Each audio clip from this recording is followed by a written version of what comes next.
not get stressed out these past couple weeks, even though it was a little, I don't know what the right word would be.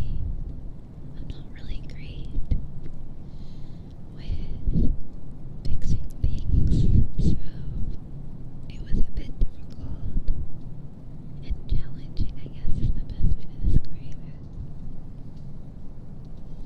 it, to get things working again. Like I just figured out today how to update my Ethernet driver. Anyway.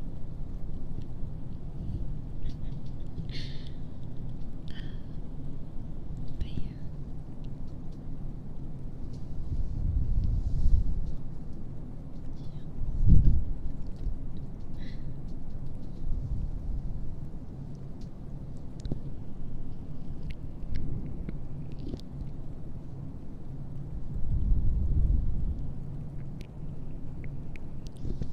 I wish I could move this stand a little bit farther back, but I don't know. Let's see. I'll try it.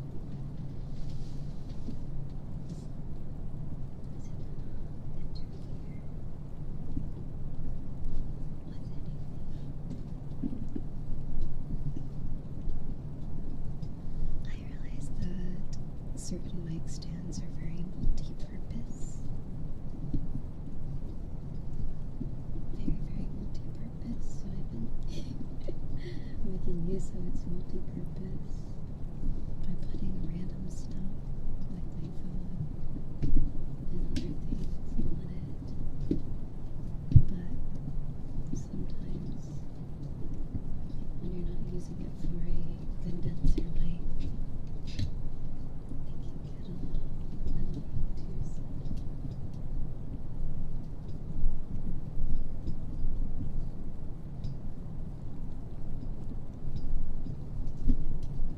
I wonder if that's stable. Let's see.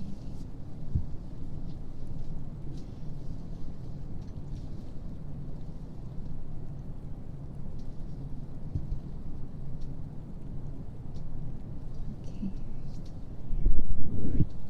This is so very cold.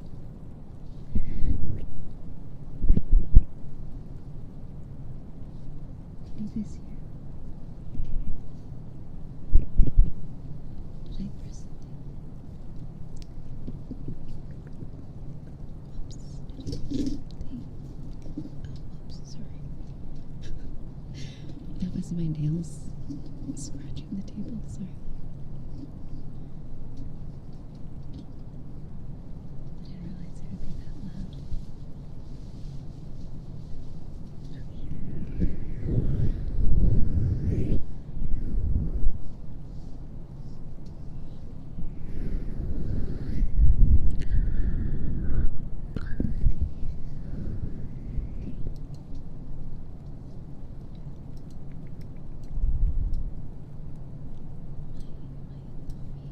we go.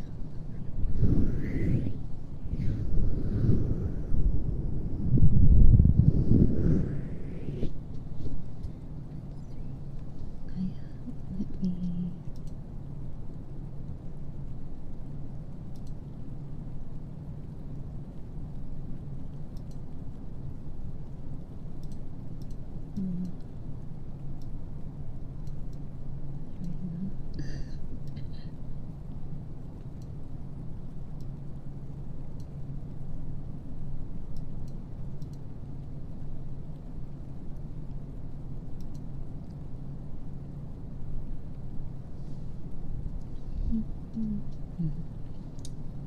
Let's see. Now that there's no restrictions on chat, I can put the whole thing on screen now. There we go.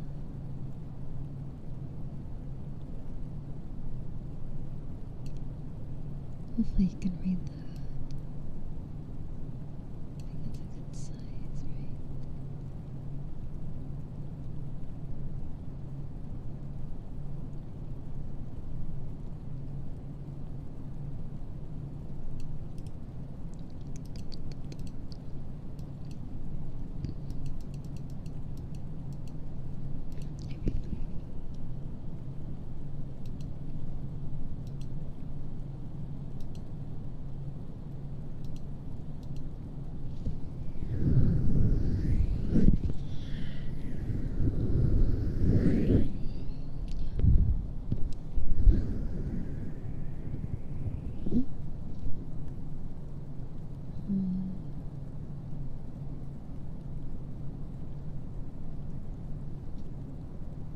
see if I can read that. Thank you so much for the gifted membership. Welcome, thank you.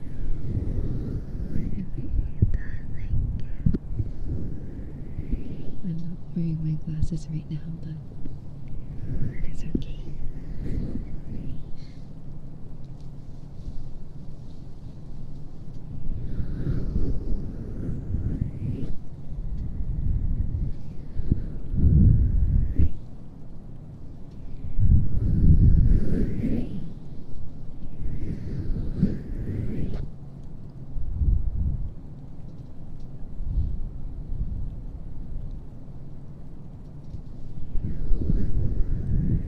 I'm not really doing anything that requires me to see far away, so I figured I'd just go without them for now.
Ignore the middle part. It's a bit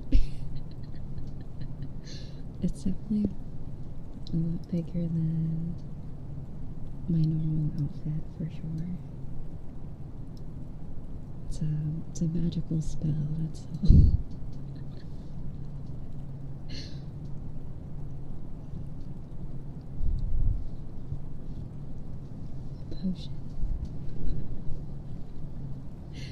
that makes it,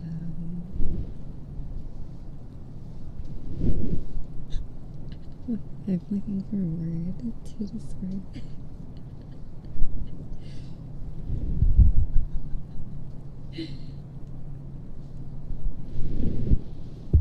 Bomba enlargement potion.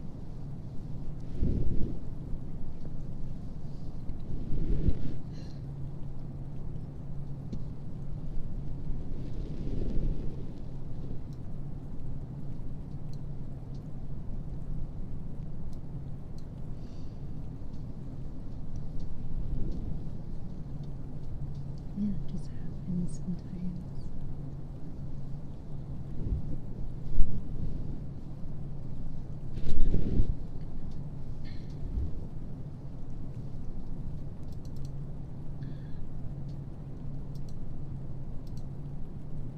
I actually like it when some of these attachable outfits have the Joker necklace, because I already have that on my original model, so it kind of like, it feels like it fits more, it fits better, or it looks similar.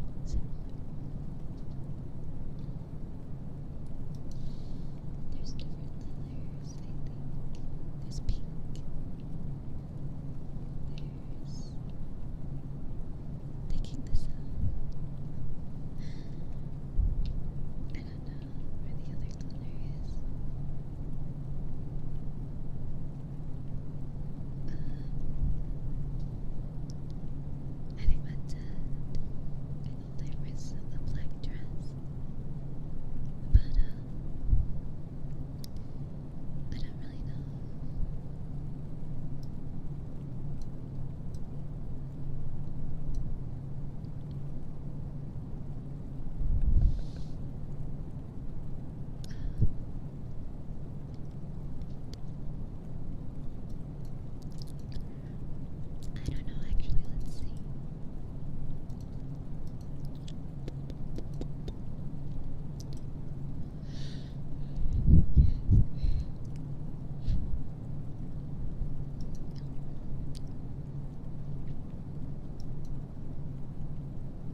It looks fine on my end. I see it fine.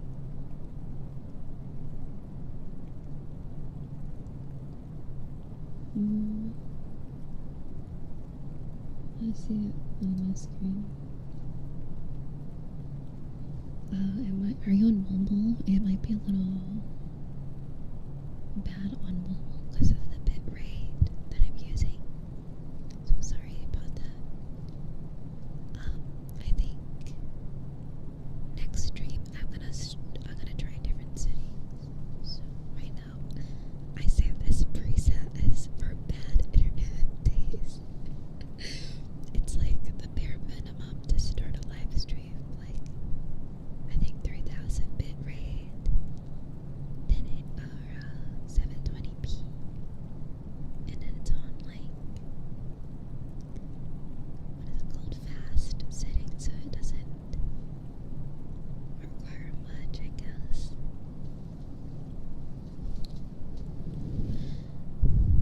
And then I have the usual profile setting is like the 1080p 60 fps, like the usual good quality, but I had doubts that it would work today, so I don't know if you guys don't mind it looking kind of poopy. If you don't mind it looking really not so great, thank you. Maybe audio only mode.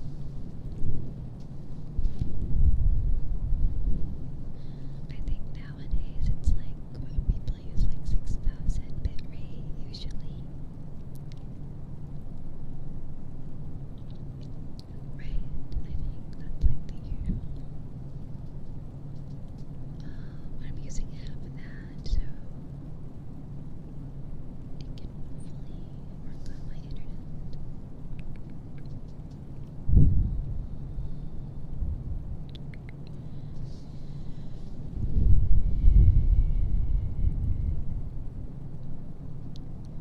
Also in the server, I think it's under the stream chat. People were sharing their upload speeds. I felt so jealous. Some of you guys have fiber optic internet. Very fast. Rusty Not Pink is one for 27 months. Welcome back. It's good to see you.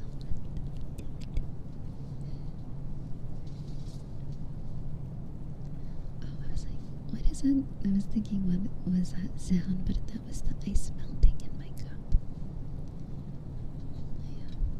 My water bottle.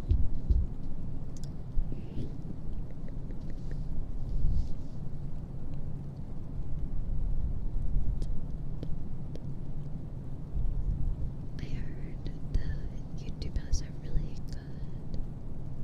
It supports, I think, AV1 is what it's called. But Twitch doesn't support it, so it kind of sucks. That one is usually good.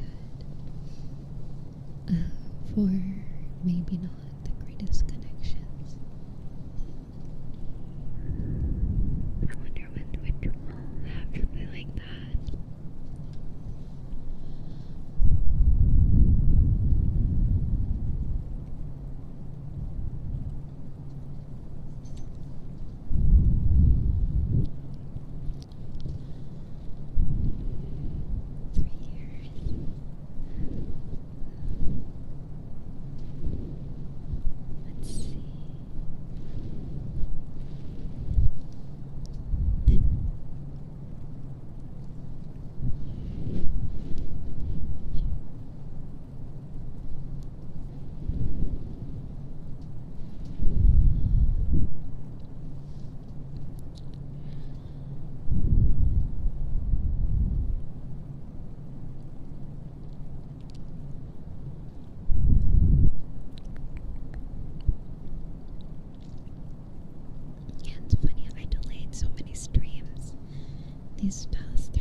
a lot of the ideas I have are like kind of obsolete now.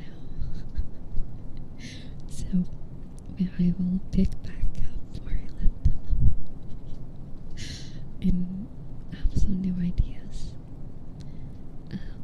Although, like, conveniently this week, on Friday, I think it's Friday 13th, so I'll do a spooky ASMR stream on that day with that model I showed you guys on my other Twitter account. That, like, Bishonjo, Jason, or Genderbed. Friday the 13th. Genderbed, or I don't know what the other term would be.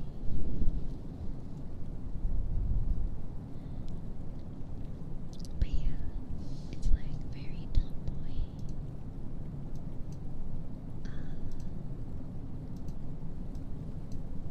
Let me find the post. Yeah, spooky in March.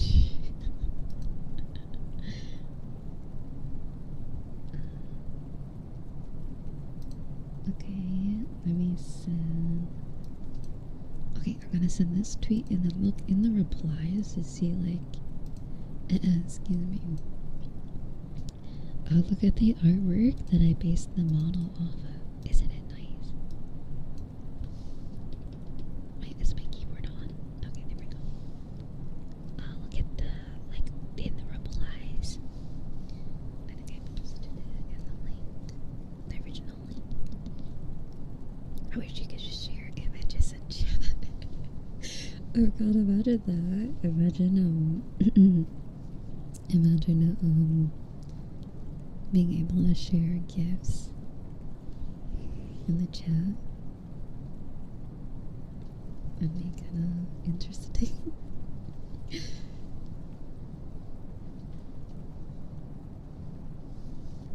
I'm trying to think, like, even on the you know, like the GIF thing on Discord and stuff, and on Twitter, even then you can kind of find a lot of weird stuff. But overall, from what I noticed, it's pretty, like, safe for work, I guess. Or, like, nothing too bad.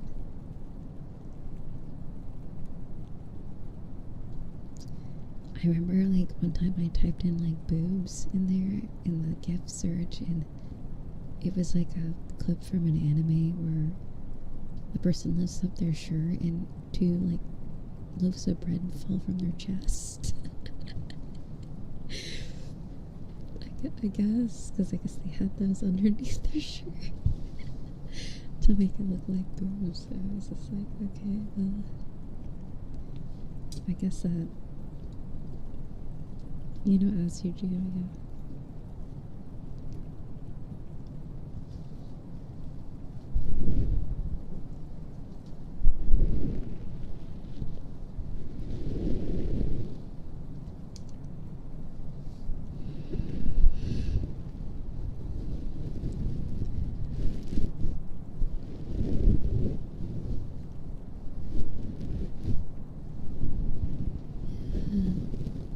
Thank you for the follow as well.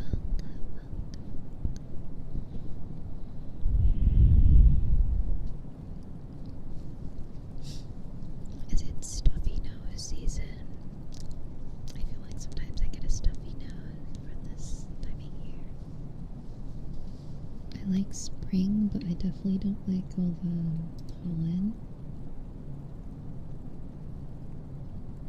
I probably should set up those, like, air purifiers. I don't even know if that really helps with the pollen when it gets in. Does it filter out pollen? I don't know. But I do like the weather, although lately, on top of all my internet issues, it's been raining a lot, and there was, like, a few thunderstorms. And it was actually quite relaxing to sleep with thunderstorms, but sometimes it gets a little too loud. a little too loud to where I wake up. But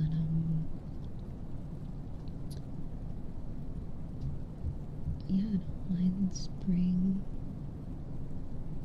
It's actually my first spring here where I live now, so I moved last summer and it was so hot, or it was very humid. So I think if it's March right now, April, May, June, yeah, so 3 more months, it'll be a year since I moved here, so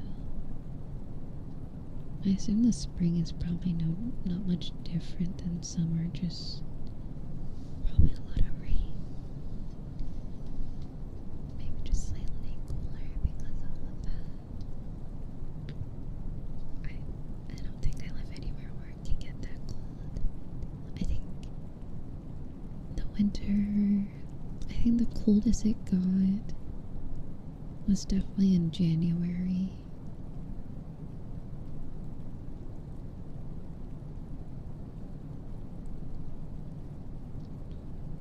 Yeah, it only feels like I've lived here for like 3 or 4, maybe like 6 months. But it's been, I think, 9 months or 8 months at this point, if I'm doing my math right. It doesn't feel that long, but the last place I lived there for 2 years, which was crazy. Like, it was fully 2 years. I'm trying to think. 2 years and a few months.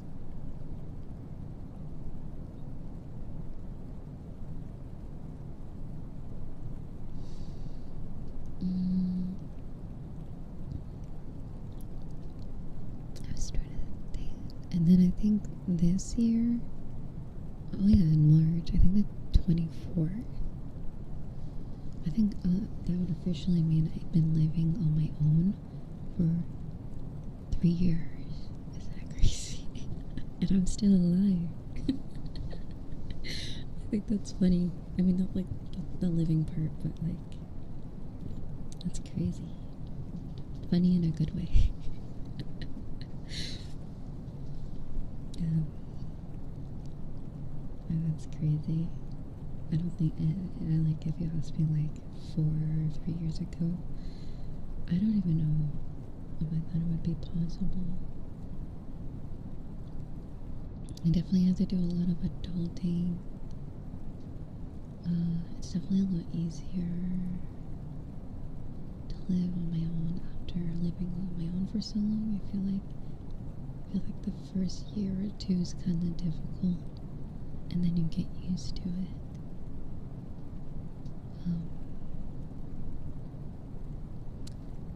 But yeah.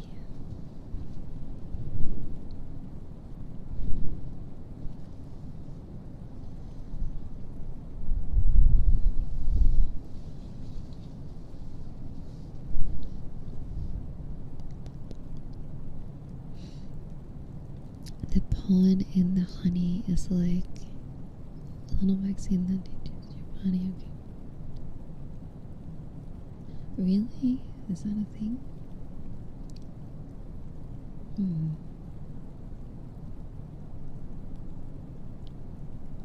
So if you consume honey more regularly, it'll make you immune to pollen. Is that what you're saying?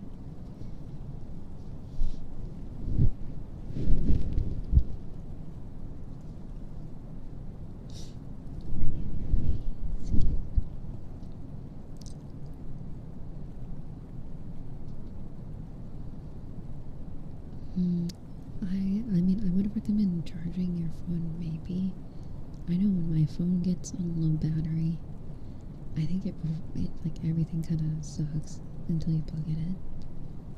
Or like when you have it on low power mode, like battery saver, maybe.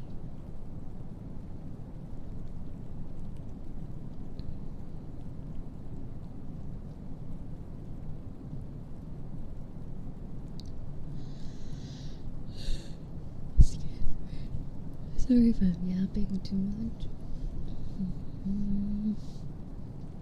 Also, thank you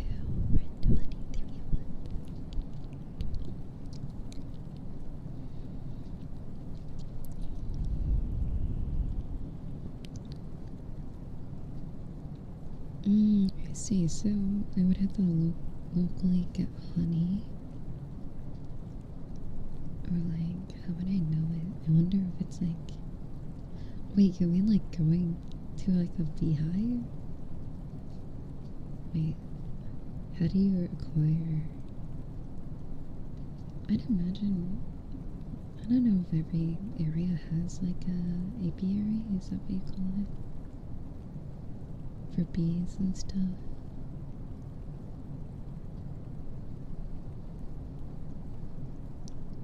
For honey bees.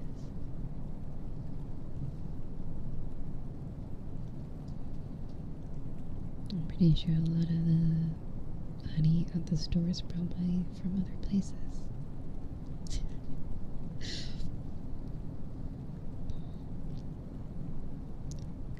I remember I did a few streams with honeycomb. It's really sticky, but it actually tastes really good. Especially like the unfiltered or like the one where it's still in the waxy honeycomb thing.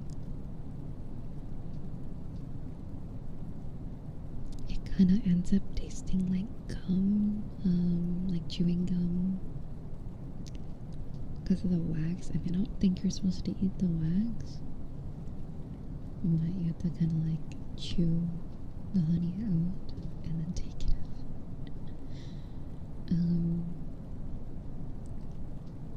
But it's not as chewy as like chewing gum and stuff.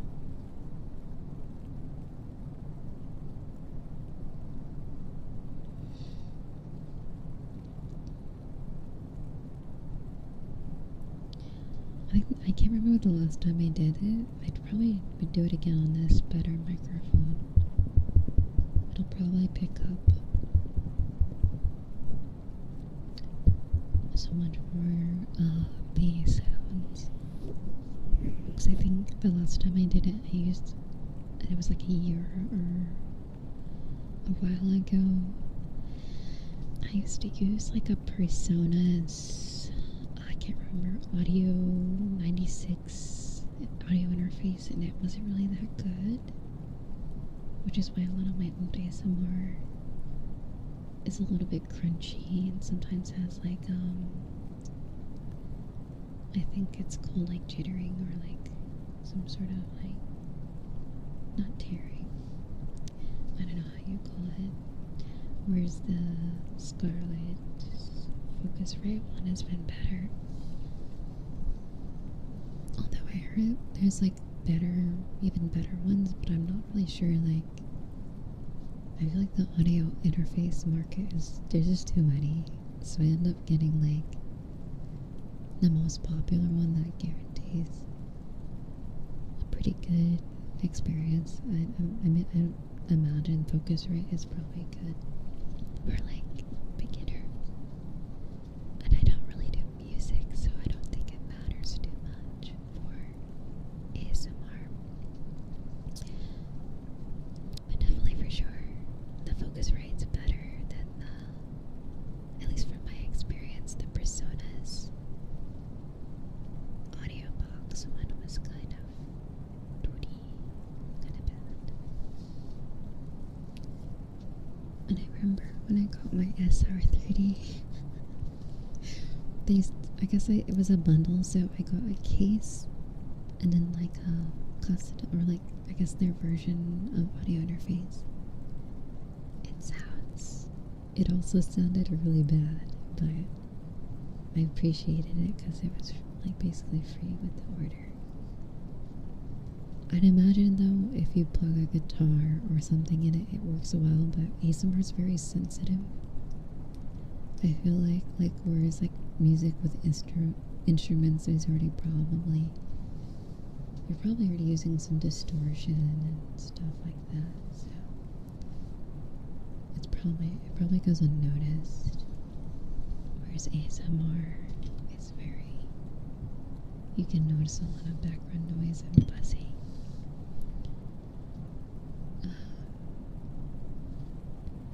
But yeah, I wonder if ASMR ever gets super popular, what would be the correct or like best one to use for ASMR?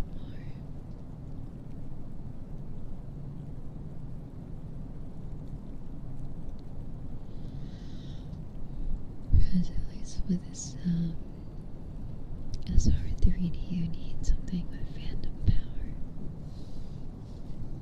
Where's the oh, I hope I turned off my 3DO last time I used it. With the 3DO you don't actually need the phantom power setting. Unless you're using it. There's like 2 modes I think you can use it as for the 3DO XLR.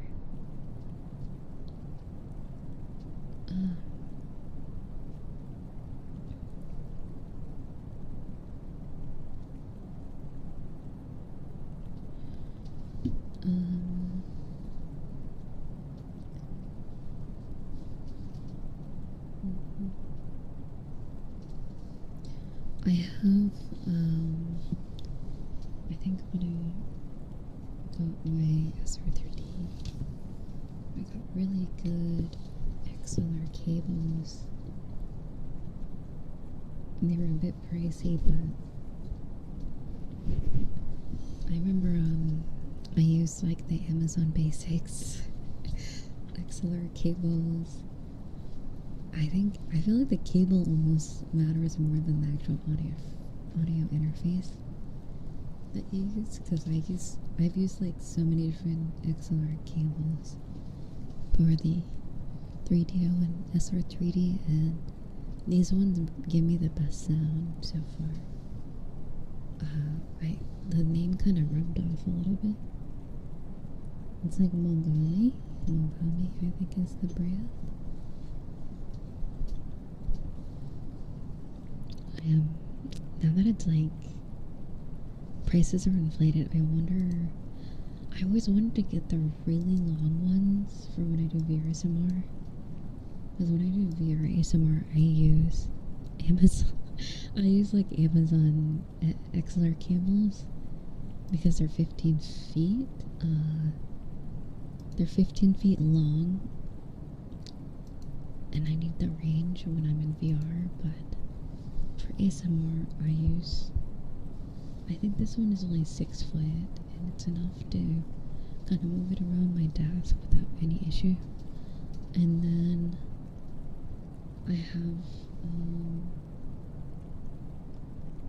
another 2 pair of cables that are shorter, that are also Mogami, that I use for my Shure microphone. But honestly, I feel like the shorter ones are a waste of money. It truly is. I remember buying it, not realizing how short 3 or 2 feet was. So I felt a little like it's probably better just to get the longer one.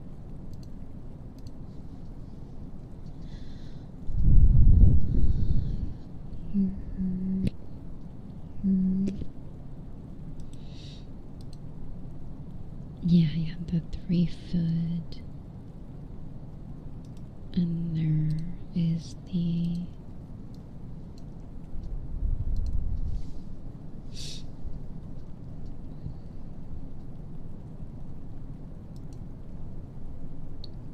oh, so they do have 50. Oh my god, that'd be so expensive. It's almost $200 if I get the 15-foot Mogami. If I get the 50, I think you start losing quality really. I wonder. Well, it's in the VR somewhere stream, so you notice that the quality's worse.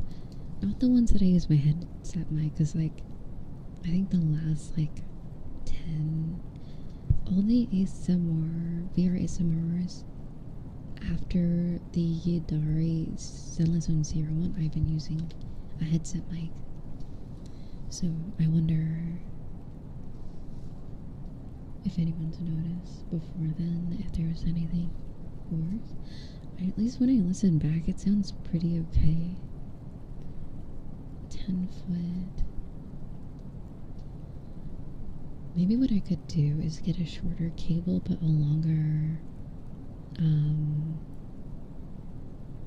USB-C cable for the actual audio.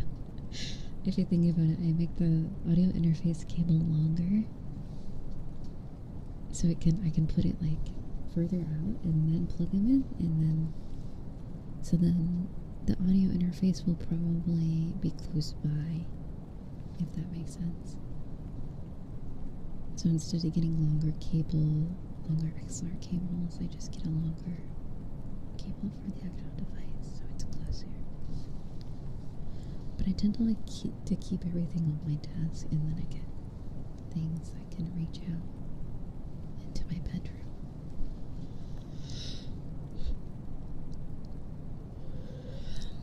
I feel like 10 foot isn't long enough. I feel like maybe 10 feet is enough.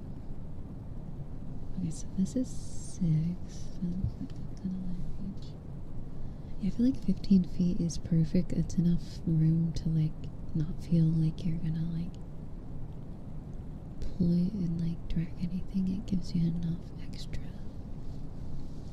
like, at least for me or somewhere.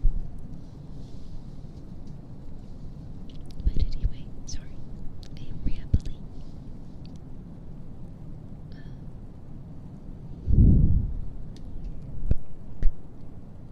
I guess that could be a better idea too.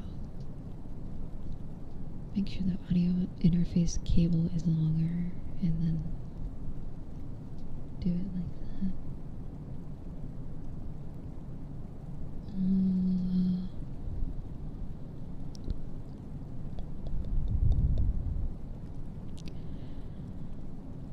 Let me read this description. I wonder if anyone in the reviews have used the 15.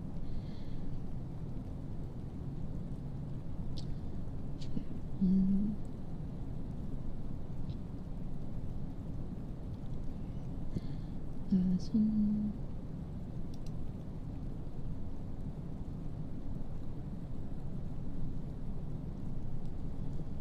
Some of the reviews are saying for the longer cables it works pretty well. I guess it's unavoidable if it's a really long, you know.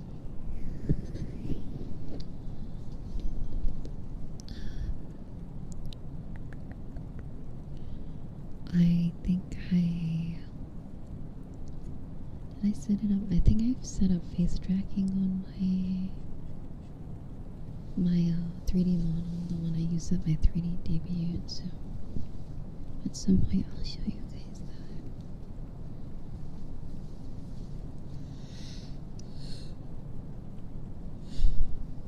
Excuse me.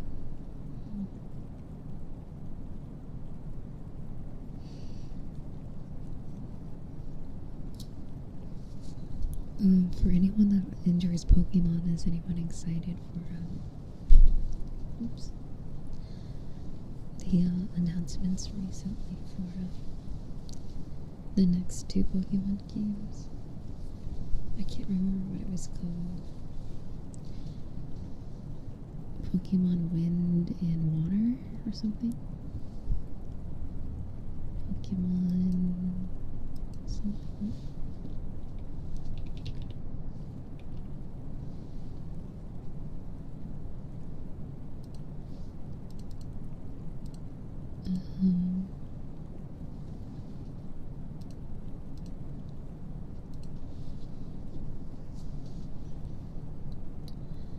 Oh yeah, okay. Waves and wind. Yeah, I remember seeing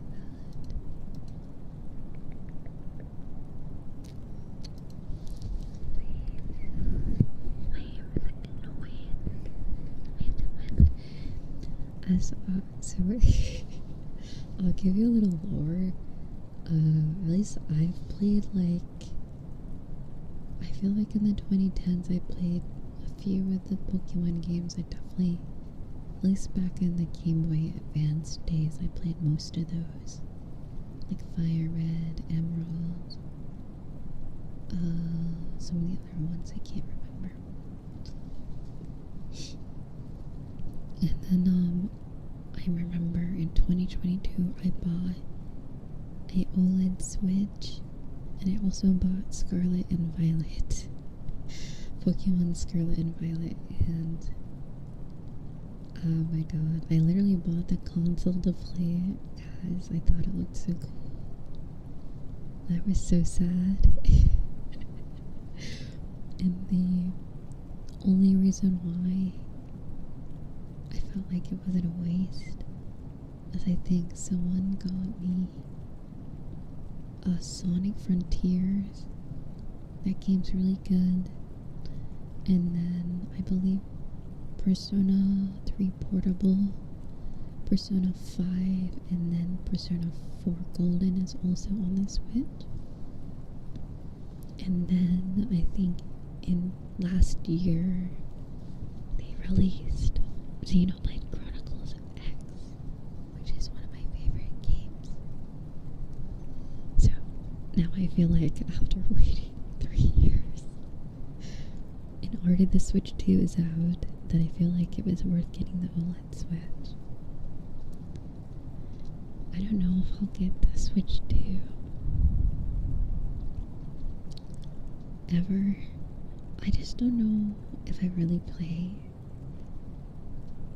or like all the games that are available. I'm not too much into Mario, or oh, I do have Legend of Zelda. I feel like why do I have like a memory of, let's see, I think I did get Legend of Zelda,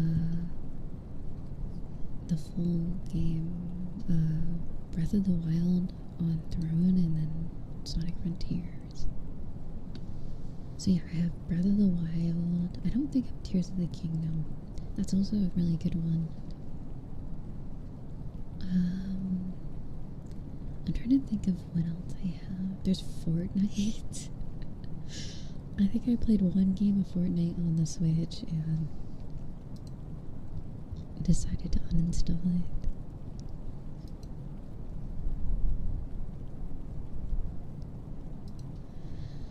That was pretty funny.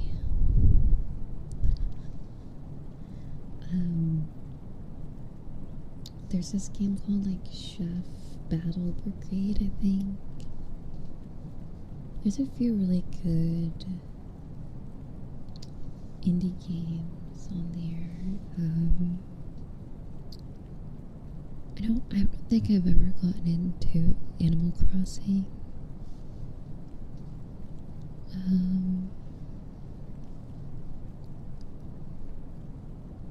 I actually have my Switch dock right here, but my actual Switch is in my bedroom.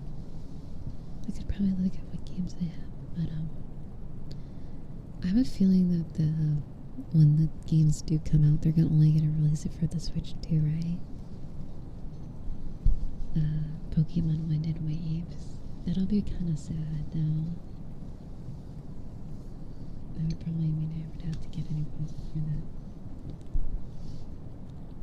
But at the very least, you can play, I think, Persona 3 Reload on the Switch 2. I'd imagine a lot of the stuff from the previous Switch is available on Switch 2. And like, I guess in new games, I guess there's not a lot. And I prefer PC gaming, honestly, way more because of the options you have. So,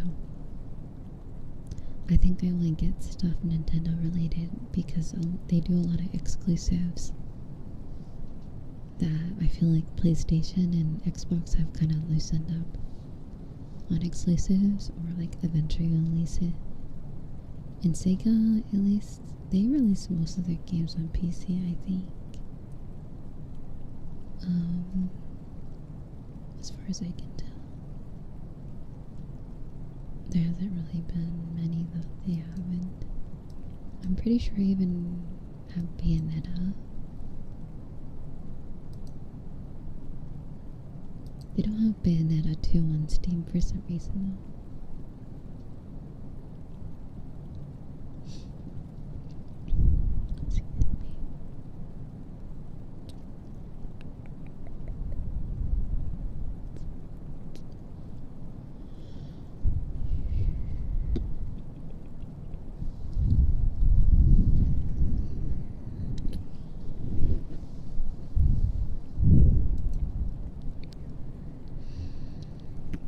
Oh, that's loud. Oh, they released Grand Blue Fantasy on Steam literally today. Interesting. I guess I'll add it to my library. I never really got into that game. I have Grand Blue Relink. I played that a little bit. I thought it was a lot of fun. It's multiplayer, so I always wanted to play it multiplayer instead, so I don't know if I had the time or have everyone that has the game too.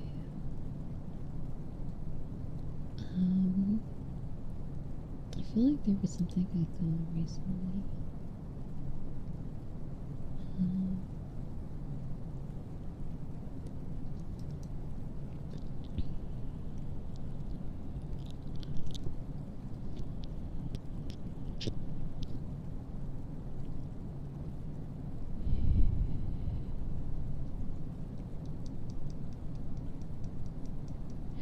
Yeah, I do really like the Game Boy Pokemon games.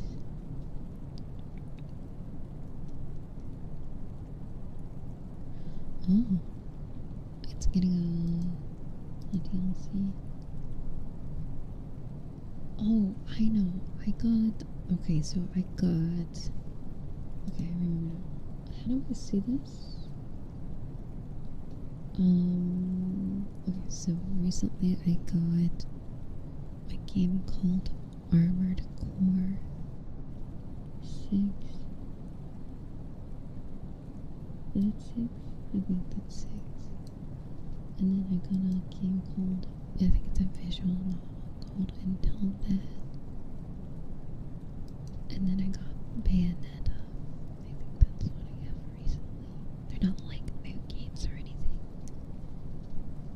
but they were games I was interested in playing. Oh, and I got the trilogy to No More Heroes. Has anyone heard of that game?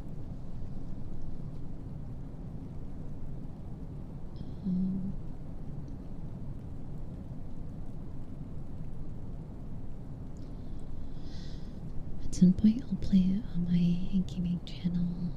I'm trying to think of what was, oh yeah, Sushi Ben was the game I was gonna play next. I remember now. Today there was supposed to be a reading stream. I might still do that today, or I'll move it to Thursday, since I finally have working internet. It's funny, I hadn't streamed for I think 3 weeks, and I finally felt like I was ready to do schedules again, and then all the internet stuff started getting worse. It felt like every few days I would have internet issues, but I figured it was just because it was the daytime. And sometimes it's hard to stream at night if you're already used to sleeping at night. So it all kind of came crashing down in the beginning of this week, because when I was finally like, I remember it was fully ready for stream on Monday. I even set it for 12 p.m. instead of 12:30. I was like fully ready to start it at 11:50 a.m. So that gives us like 10 minutes to get in the chat, and also for me to set up if I need to. And I clicked the button, and yeah, it would not work. So yeah, that was kind of a bummer. And then I was on support for like the entirety of Monday, and then Tuesday today too, but at least it was a lot quicker today. But Monday was awful, I felt like. But like honestly, I'm so glad they expedited all my stuff because I remember the last time when I first got stuff, it took a while. It took like over a week to get my stuff in, but like I'm pretty sure it was like not even 24 hours that I got at least half of everything I need. I think by next week I should have everything, and I'll let you guys know if my internet improves. For now, I'll just do 720p streams until I have all the parts and everything set up to the best configuration.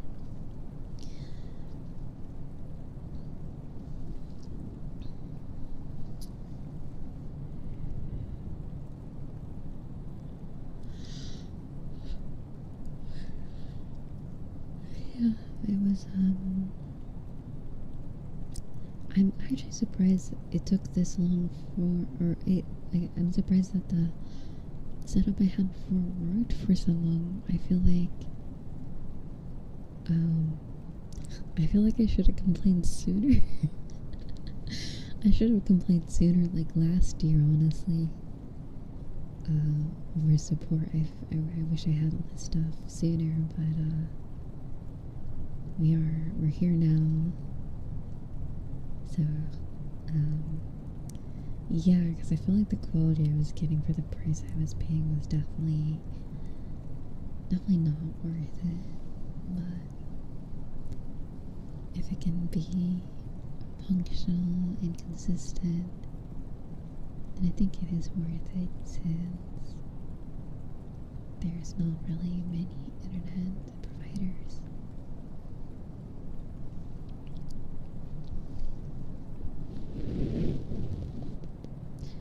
I kind of do miss living in the city or near a city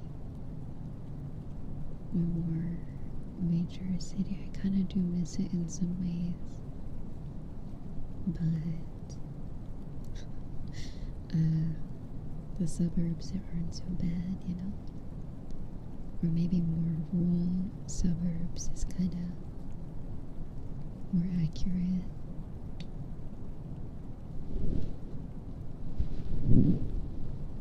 It's funny because I'm pretty sure in rural areas you can get better internet than where I live now, which is funny because yeah, I've seen a lot of videos of people in the middle of nowhere and they're getting like crazy internet, so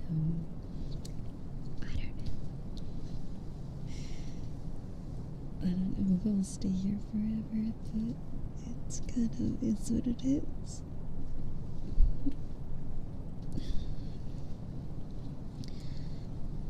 I should probably drink water.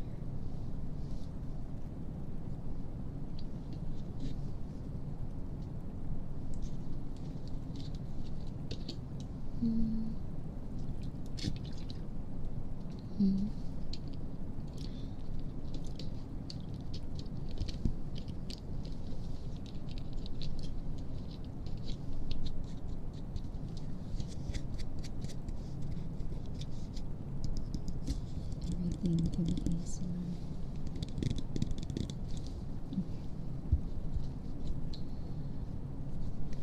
Yeah, I hope it works. Thankfully, I like that a lot of these services let you try things out for like 30 days with a return guarantee, so it feels less stressful, honestly. Then I remember the first time I tried to get fiber optic internet back when I first moved here, and it wasn't possible because of the way, I guess, the like lines were set up. So I was like so sad that it wouldn't work.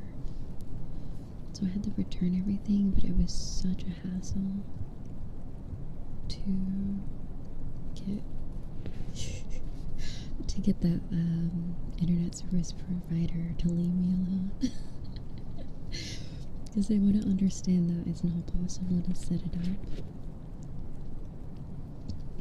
Or So they were like, oh, we'll do this and that. We'll throw in like a 30% discount. Like, it's not that. I just want to cancel. They're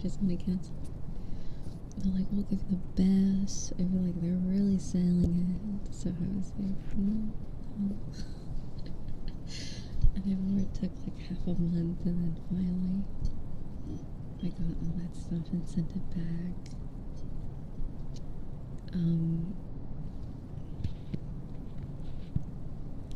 At least the technician was really nice, at least, but yeah, like customer support and they were all kind of like trying to keep a customer. It was very funny.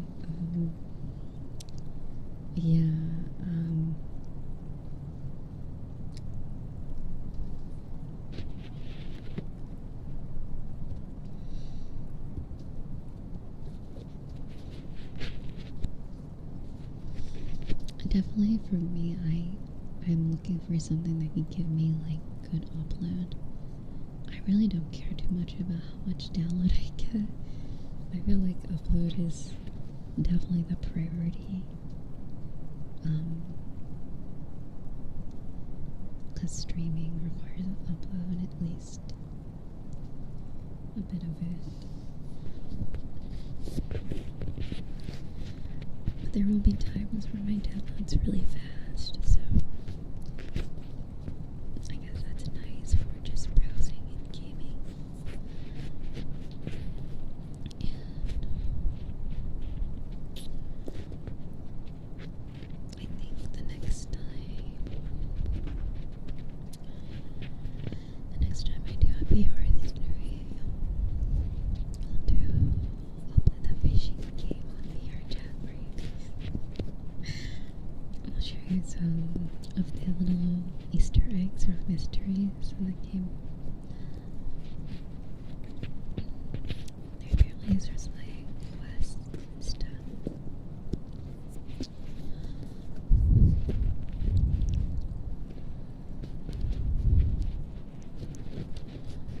It's really nice. I really wish there was other internet providers where I live. There really isn't much.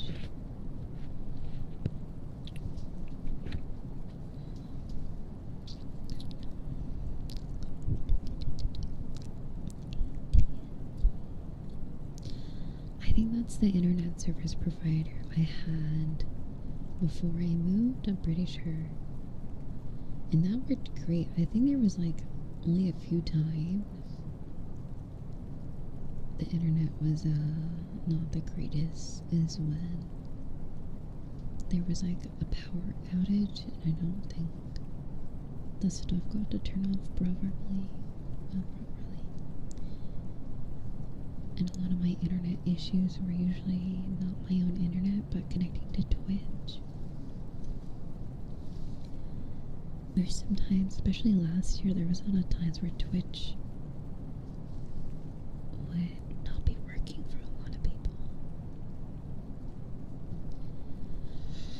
But so far this year, it's been fine.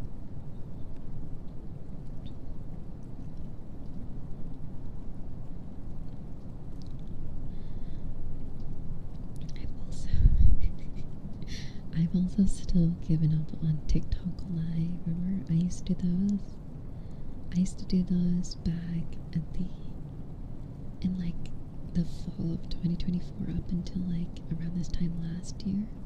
And then they banned me or shadow banned me see, the thing is I can still upload like videos, but I can't go live, and basically the requirement is I have to go live 3 different days, and then like I have to have like something on my screen or something like that to unlock streaming again. I can't remember. It was like some dumb thing that they have now. You can't just like hop in and stream. So it's so stupid, and like I can't do the streaming application anymore because I already did it once, so like that thing disappears. That's the only reason why I got it before without having to get to the streaming requirements is because I was already pretty big on YouTube and Twitch, so when I sent in my email and application, they accepted it like a few days later without me having like, I think barely any followers. I don't even think I had monetization. So it was kind of, I guess that was kind of nice, but then they probably started cracking down. It seems like they don't like vtuber content that much. I do see some vtubers on there, but it's definitely not as many as you'd think there would be. I think those people might have gotten lucky. Or maybe their outfits are more safe for work. I don't even think I was wearing anything that crazy, but I can send you guys the exact stream where after that stream I wasn't able to stream on TikTok anymore, and you can decide you could decide whether or not it was appropriate or not. I don't think it was that bad. I personally don't, but I could definitely see reasons why. I could definitely see reasons why. For sure, but it's art, you know, it's just an expression, you know. Yeah, I remember that was in March. That was actually really funny. Yeah, after that, I remember the next stream after that, I went live on TikTok and it wouldn't work. And literally, it's so weird because I feel like they're like messing with me because literally TikTok support themselves DM me on Twitter. And because I made a tweet a while ago saying I needed help, they DM me directly and asked to get offered their help. And after all that, I finally got them on email, and then they I submitted my request. I told them the problem. They're like, okay, we'll send this somewhere higher up to get it fixed. And then I get an email back, and it's just an AI bot telling me how to turn on live stream on my phone, and I'm like, no, it's not the same thing on PC. There's literally like a TikTok app. Oh my god, it was so it was funny. So I gave up after that. It's like, maybe someone thought it was just a normal issue. I was more talking about like an actual issue with it going live, not necessarily like a bug with the program or anything. It's like I could not go live because of that stream, but I wasn't banned, and it didn't say it was banned, so it was really weird. But anyway, I do want to post more clips or ASMR shorts and stuff, so I'll eventually do that. It's sometimes when I do such a long stream, I'm not sure what's the best point which parts to take out, because I don't like listening to my own voice, so I think that's the only reason why I haven't really done them too often. Because at least with the TikTok, I think if you look at my past shorts, you'll see some ASMR shorts, but the great thing about going live on TikTok when it was on the PC version is they'll tell you the most watched point in your stream, or a popular point, and they'll make a clip for you. So that's kind of what I was using to gauge is this good? So now I'm just lost. I'm okay, I'm gonna have to sit here and watch it and figure out probably which is the best part. I could also just create just short videos instead of just like rehashing my old content. So I think that might be a cool idea. It also will give me a lot of use of using the 9 billion models I have. The 9 billion, quadrillion, VRChat, and outfit thingies.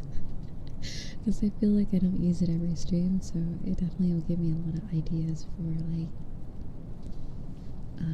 if it's like short form, to do stuff like that. But I don't know if I'm like, I don't know if I'm fun and exciting or like relaxing in 10 seconds, you know.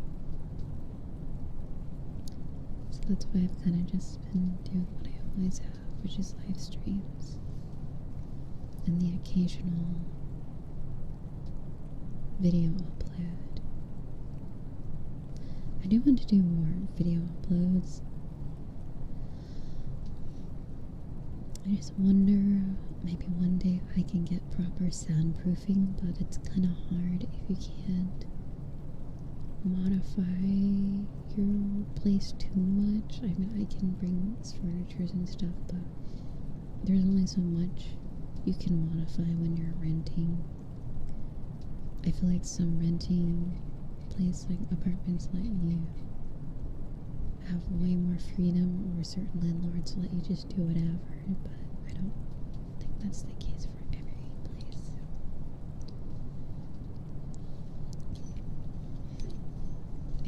Maybe my 30s arc.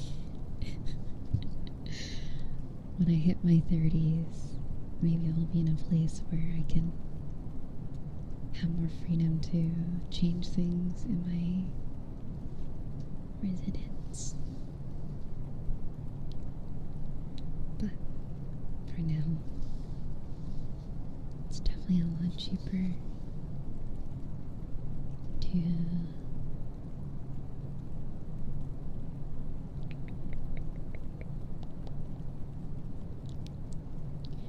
yeah, soundproofing is pretty good.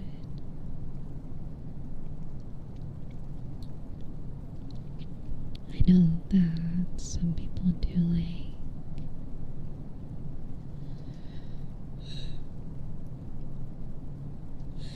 because there's a few ways you can do it. Definitely a few ways. I always wonder if it gets hot in certain rooms where they have soundproofing. I guess it's soundproofing, not necessarily like insulating. I'd imagine it probably gets really warm.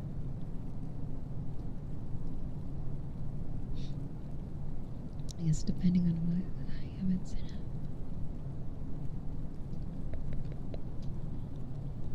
Hmm.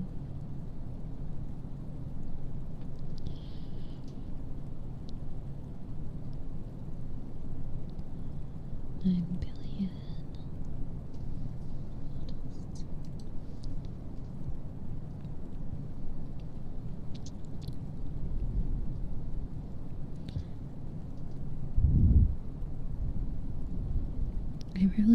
I think one of the things I find weird is how fast this year is going.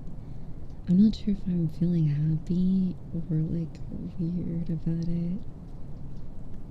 I do like it when time goes fast, but not this fast, because like when it feels slow, sometimes it can also be like a little, it almost has the same effect as if time is going too fast.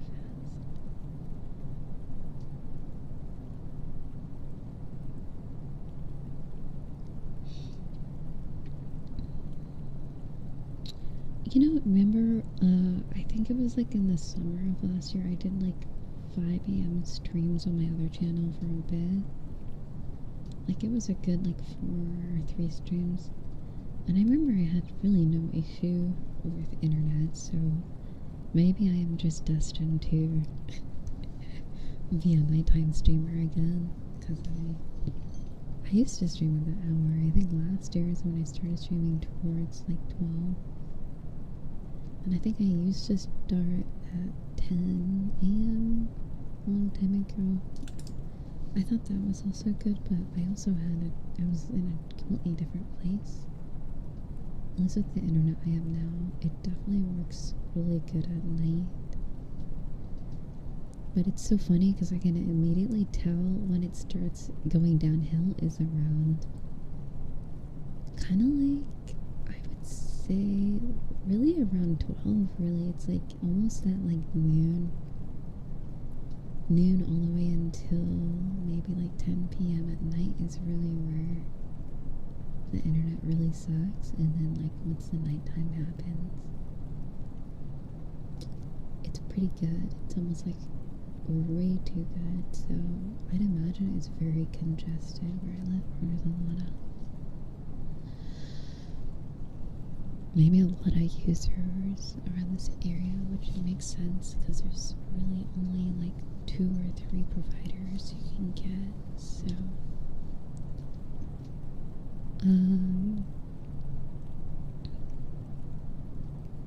has it been 9 weeks?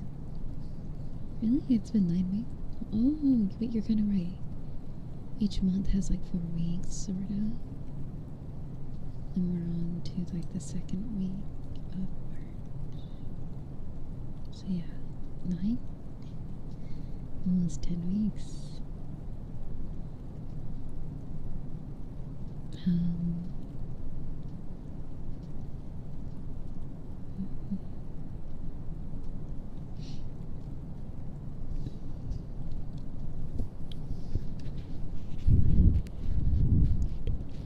Also, Hornday, thank you for 16 months. And Casual, did I read those already? Thank you, Casual. Thank you, Licky. Thank you for 45. Oh, wow, 45 months. Thank you. And I think I saw this one recently. That was 20 minutes ago. Wisps. Thank you for 37 months. Thank you. Thank you.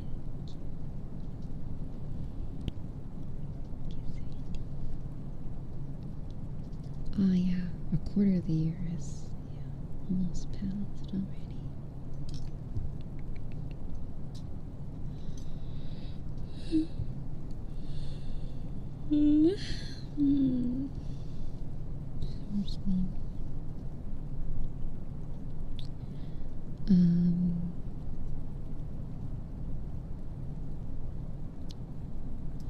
I'm actually surprised I am actually doing pretty good. I took some painkillers, I think, earlier for, you know, lady issues, we'll say. So, yeah. I remember during that reading stream I did on my gaming channel last month, I was dying so good. It was funny. I can't believe it's already been a month since then. So, yeah, I think it happens pretty much around either a few days before the 10th or a few days after is usually, I don't know. Sometimes it skips around.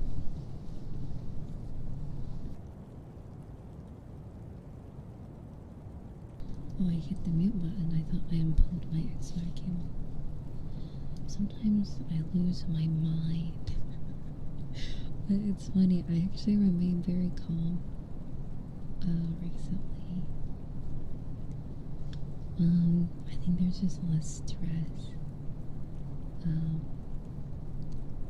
Or I've been managing stress a lot better. Because I feel like I might sleep a little bit longer now than I used to. I used to only sleep like less than 6 hours, and I feel like I'm getting longer sleep. I feel like some people can maybe run off of 5 or 6 hours of sleep pretty well, but then it might not be so good for others. So it kind of just depends.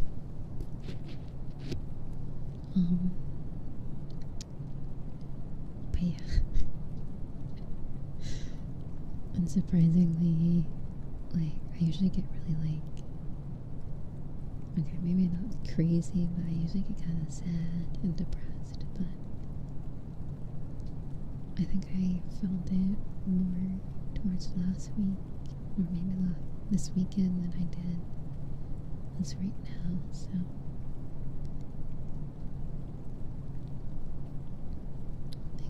thankfully that's nice.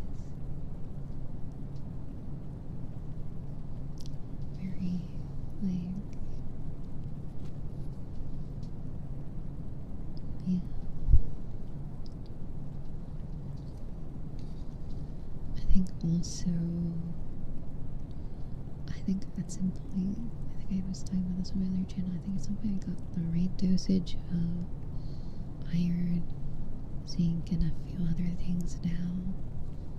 I think I was talking about that.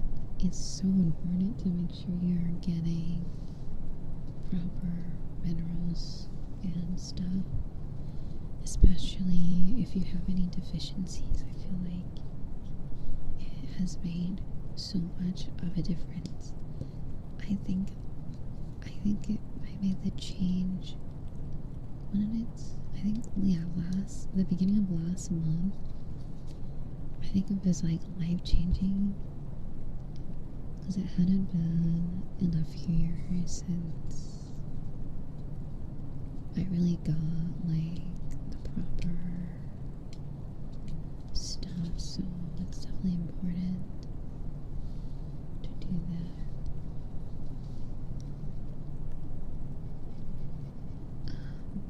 I feel like some people can probably what is the term, raw dog life with not too much, which is probably nice.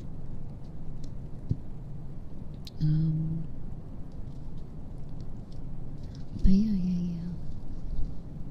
If you ever feel like no matter what you do, you're still tired, it might just be something of the sort of you're lacking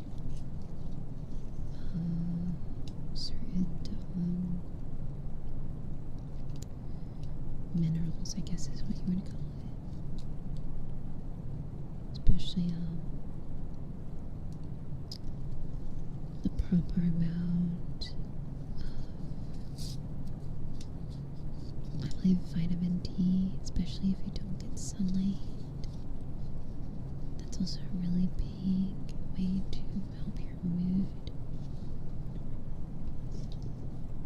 Just naturally, especially for you out there who have night shifts. Especially make sure you're getting enough. So at that point, I don't think you can really help it because you work at night. There's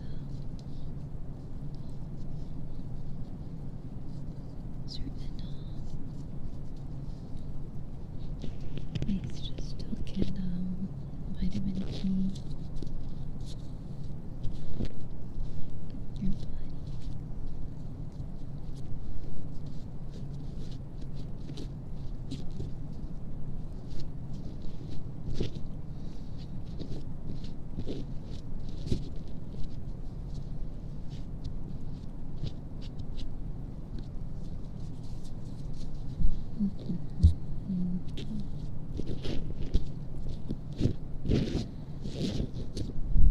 Yeah, so once I made that fix, I pretty much, my sleeping got so much better, my mood got a lot better, and I can stay awake longer without taking naps, so that's nice. I think I was never much of a nap person until, I think, when you're anemic, it gets pretty bad. You get really just tired, or anything. You could eat proper meals and do everything you can do to have energy and it still doesn't feel like it works unless you get that right amount of minerals and also stuff that helps you absorb it. That's the thing. I felt like, I think before I was taking stuff, but I wasn't absorbing it properly. You gotta make sure you're, I believe it's zinc and something else that helps you keep it absorb, helps you absorb iron better.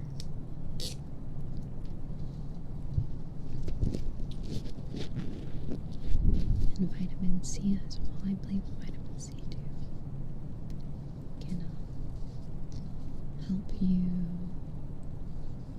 Yeah, I heard some people have B12 deficiencies and a few others.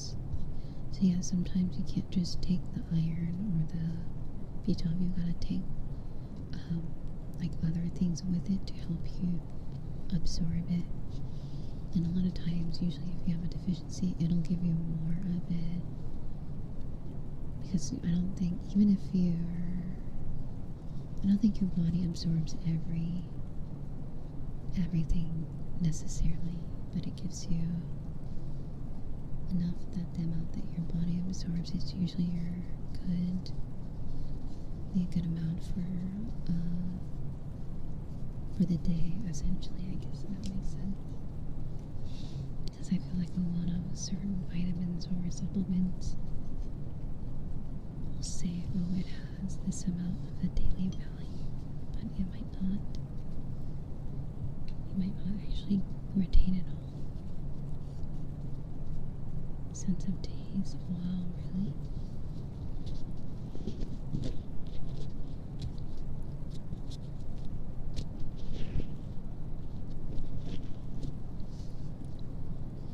You gotta get those red blood cells going. Feel like you can, yeah, there's a lot of like,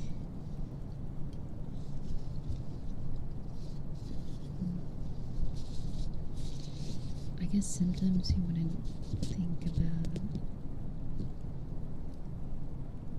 Usually, like when you're sick, you get symptoms, but you just get symptoms from not having enough of a certain mineral. So, yeah.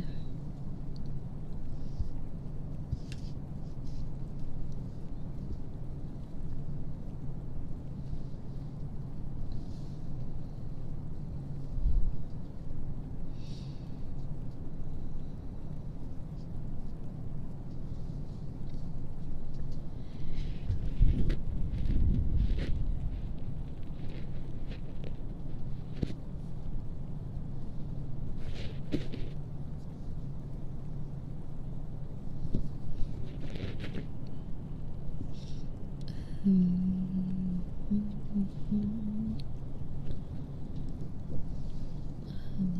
was a random. I don't know what else to talk about. I feel like I talk about boring stuff. Sorry. I don't really have much entertaining things going on. But I do like it. I like it when things are calm. I don't really see it as too much of a bad thing.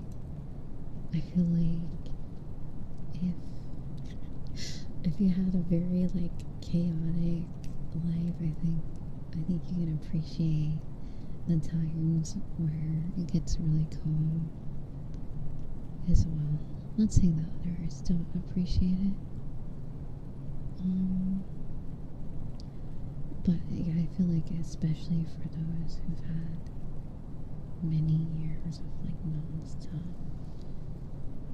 kind of like always being on is the best way to describe it. Kind of always very stressful. I feel like lately it's been a process definitely to stop catastrophizing. And also when days are really good or good things are happening to me, is to not be skeptical of it. I think I did that too much. Like too much like 2 years ago, to where even on the good days you make yourself miserable. So at this point, I kind of just let, when there's a good thing happening, to just let it happen and be happy.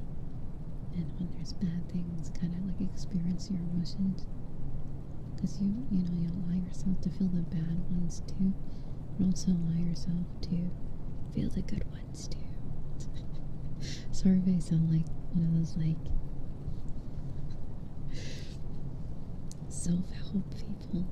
But I like talking about it because I feel like, I don't know, I feel like I'm a dum-dum and I haven't listened to a lot of things that I feel like could have helped me in the past, and I just want to share it. And maybe sometimes just hearing it, because I feel like I don't really watch too much stuff, so I don't really know where else I would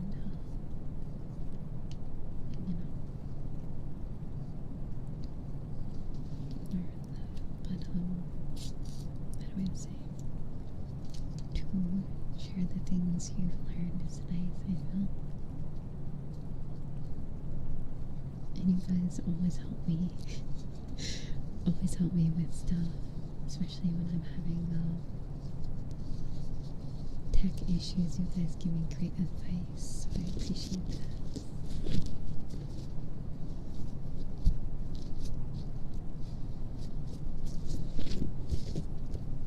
Even if you haven't joined the server, join the Discord server, sorry.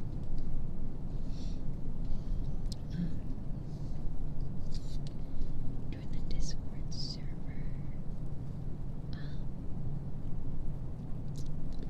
Yeah, I feel like, what is it? I think on the 24th, yeah, it would be 3 years since moving on my own.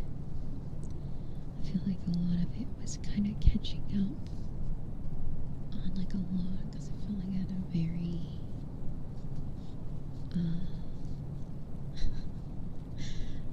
I was probably lacking a lot of things.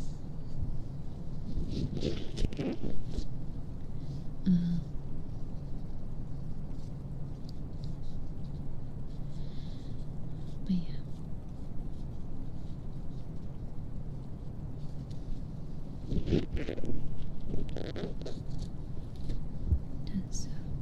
It does have, how do I say that? Sorry, my brain is not working today.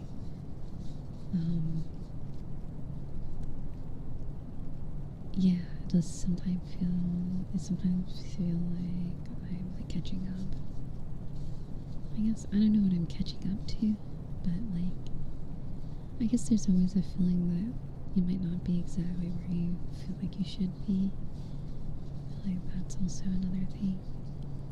I mean, trying to kind of tackle is like being exactly where you're meant to be, and even if it's not the greatest place, there's always a way to let that change. But sometimes it does take a long time for consistency. It might not be a quick fix to everything. Also, sorry, that was loud. I'm just cleaning the ears right now. I forgot to mention that. This isn't an ASMR trigger necessarily.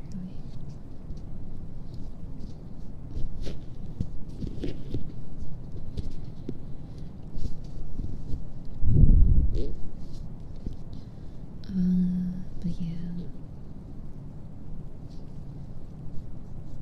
in the spirit of yapping, I guess if we're gonna yap, I'll make it something like that, because I think I can tell you guys about my save on Medieval Dynasty. I've been very addicted to that game. I haven't played it recently, like in the last 2 weeks, but I was very addicted to it in February. Since I was playing on like more of a casual mode, not the like normal mode or like difficult. I was just playing on easy. So I was able to get my civilization going pretty quickly. It took a bit though. It takes a few seasons to really pick things up. And then once you do, it kind of like, I feel like easy mode is really like mid to late game kind of like crazy. I feel like it would have been a way more better experience if I did the hard mode or normal, because I feel like I think the challenge stays throughout, whereas once you kind of get over that lump of not having any of the villagers and not much resource to kind of get the civilization going, it's very difficult. But once you do, it's like, it only feels like every now and then I'll have to like run outside the village to do quests and like fix things, and yeah, once you get a certain amount of people, especially I think it's called the extraction farmhouse. So there's like a barn, and those people they take care of like the animals and crops. And then once you get, I think, the wood, the lumber, the people who grab lumber, and then the materials, once you have that going, it's way easier to manage like food supply and the water supply. I can't remember who manages the water. Oh yeah, there's like a well. So you make different buildings and you assign workers to different like village parts of the village, and they kind of manage that. But some of them aren't good at their jobs, so you gotta like figure out based on their stats where they'll be the most efficient. You also have to make them happy by making sure their houses are good, and like a lot of other things, and the food quality. So, and over time they'll excel in the specific skill that you put them in, so that's helpful. A lot of them start off very like not skilled, so it kind of doesn't matter where you put them, but some of them start off with a sort of affinity towards maybe like husbandry, or like cooking, or like making herbs, like stuff like herbal stuff, or building. So that was kind of fun figuring out like how to get the village. My current like hurdle is like getting lights in the village, because I have a lot of buildings and a lot of people, but there's no lights. So I have to set up torches and lanterns, but the materials to get those is a bit costly. So we're kind of shrouded in darkness at night. I think there's like one campfire and then like something else, and that's about it. So, and there's like this quest you have to do to eventually, I guess you have to impress the current reigning king in the game, and then the herald lets you name your village and you become an official village. But it takes many challenge quests, like, oh my god. So like some of the challenge quests you have to do them within 5 seasons, so basically like a year. And some like in the game, obviously it doesn't take a real year, but it's funny with certain modifiers, I think you could actually make seasons last a year. But that would be like really boring gameplay. So I think I set mine to the default's like 3 days, but I set mine to 4 because I feel like 3 was a little too soon, and sometimes I didn't get finish things before the season change. And yeah, when the season changes, certain quests go away and you fail them, so it was kind of annoying because some of those don't come back.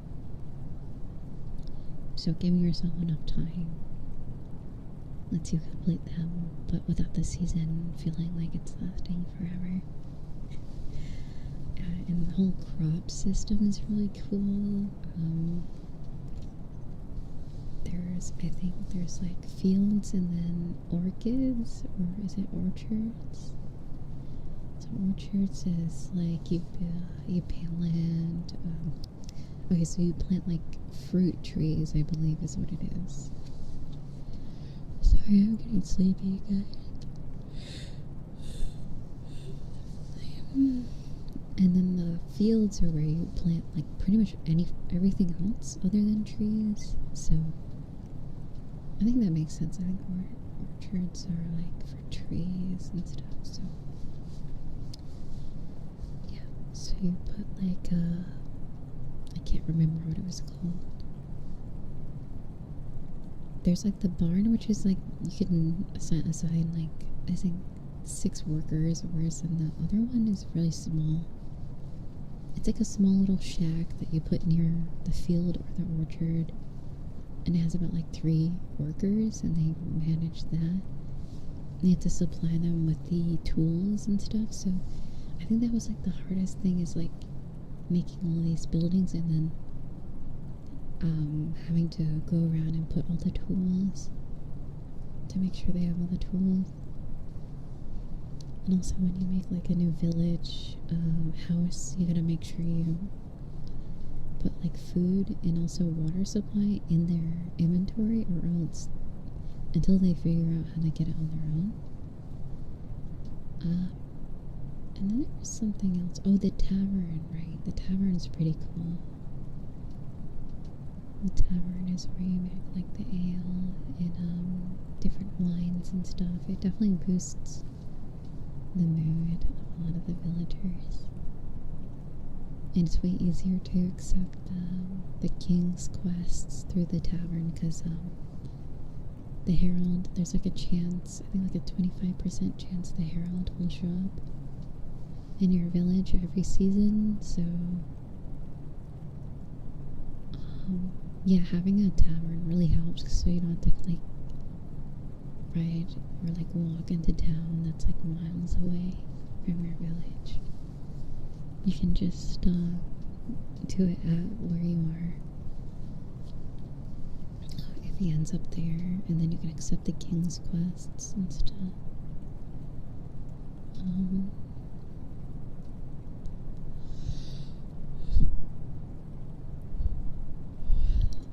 I remember recently there was like a leaderboard challenge. I think they released the newest update, and they have like a few leaderboards where it's like, okay, person with the most horses, person with the, let me actually go look. And I thought I was like, oh, I for sure have so many horses in my save. And then I go look at the leaderboard, and there's people with 300 horses in one like playthrough. I'm like, what are you doing? How are you getting all these horses? That's like so many barns. Each barn only holds 4 horses, so that means that they have like a whole like huge plot of land with just a bunch of like barns. Unless it's cheats, I don't know. I have at least under 20 horses, or I think like 14, I think is the last time I checked. Because the great thing about it is, once you do have at least 2 horses that are mature in the, I think it's like a mare and a stallion, you can just make more, essentially, if you know what I mean.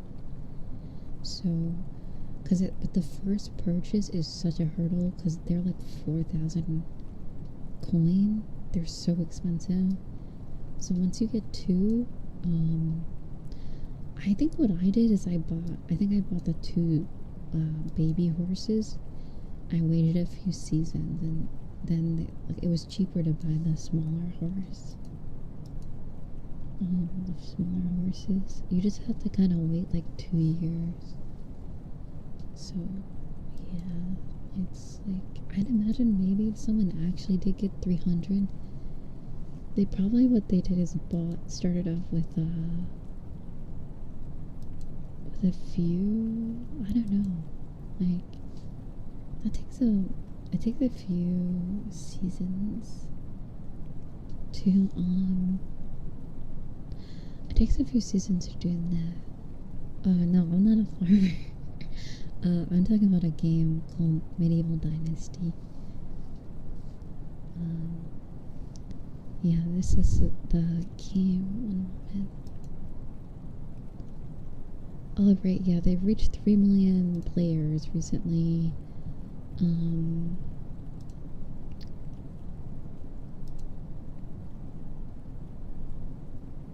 Oh, the game's actually on sale if you guys want it. Well, this is actually a really good price. I think I bought this full price when it came out, so this is actually a really good deal.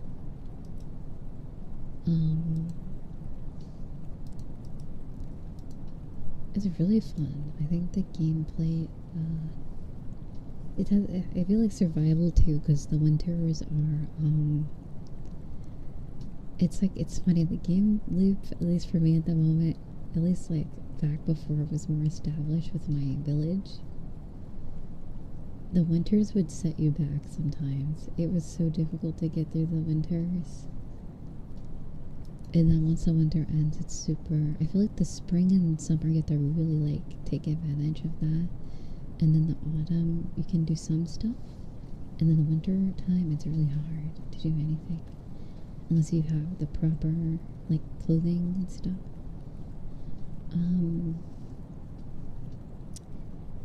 Like certain plants only work in certain seasons.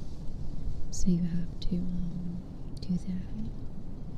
I believe I also have donkeys and geese and chickens. I can't remember. I think the first thing I got was cows. So before I got horses, I think I got cows and chickens and pigs.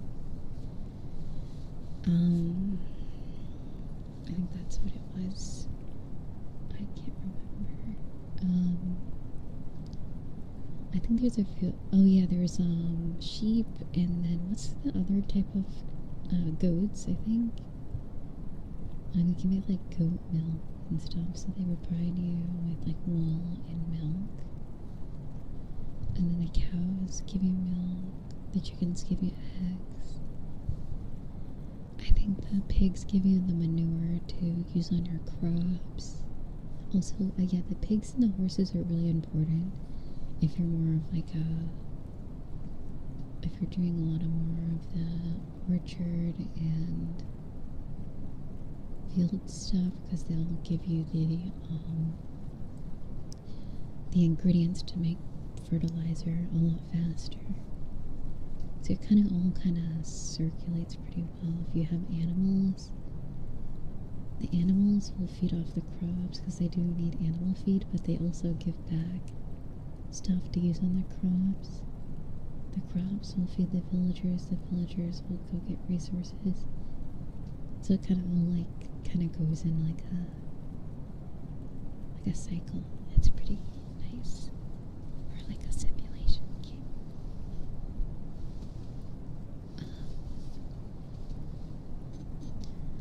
So I think the one thing is the challenge I had is some of the. So, if you want, I think the lesson I learned is if you want the most efficient workers, although I think they will be happier with a partner, what you do is make separate houses and put your villagers in separate houses. Because if you put a man and a woman in a house, there's a chance when the season passes that the woman will become pregnant. So, when that happens, she can't work or anything, so you'll have like half of the work staff for your village.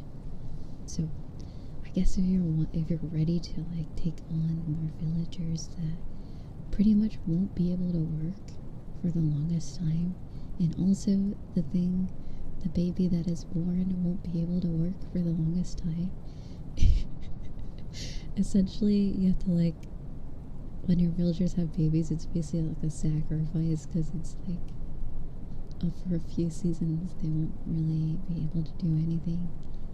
And even then, some of them will become stay-at-home mom or dad until the baby is like on its own, or like able to do stuff on its own. So that's so many seasons. It's like, I think you kind of have to split it in half.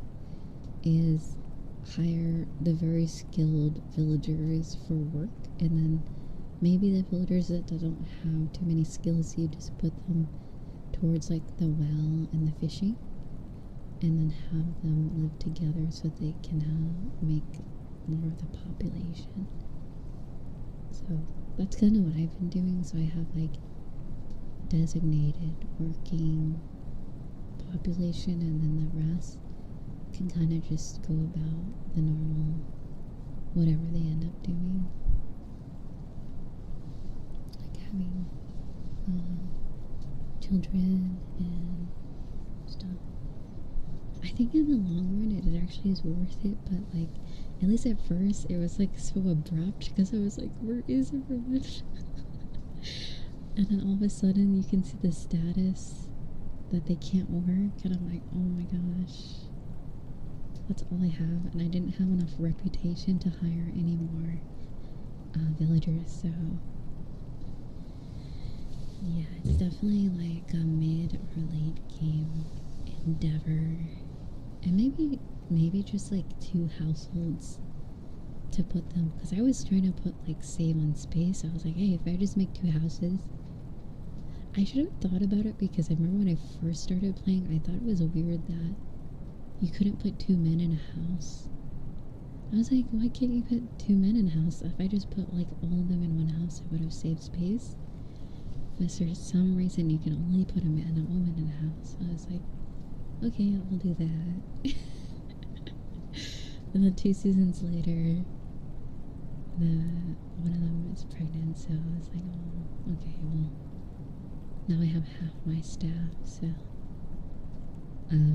yeah, to separate the houses until you have enough supplies and like kind of a flow going to keep the village populated. There's also raiders that get into your village. It's actually crazy. Sometimes they're weak. They're like weak. Sometimes they're like weak, but some of them are really strong, and some of them have crossbows, I believe. And I remember the funniest thing happened. I was just in my storage. So there's a resource storage. It has everything that you need in your village. It's obviously like your extended inventory.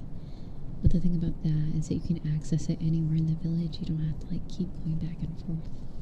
So it's like a nice feature.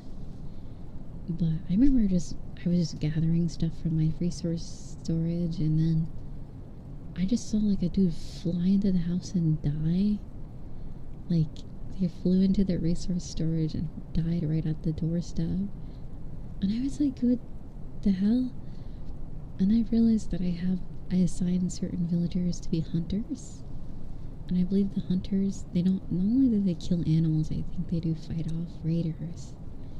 And since my village was on a slope, I think he like got shot by a bow and arrow and then like flew down the hill into the, like straight into the storage. It was so funny. I was so shocked. I'm like, whoa, I've never seen this happen before. It's usually when I fight the raiders, the village raiders, it's usually like right outside the village, like before they get in. So I never really had it to where they were like in the village like that. But a lot of times you can get pretty good items off them once you kill them, so I'd imagine if I wasn't on easy mode or like normal, like on hard mode, it's probably very hard. I was wondering about that, because like I think I didn't have much issues with the bandits. I think they're what they're called, the bandits. But on hard mode, they're probably really difficult.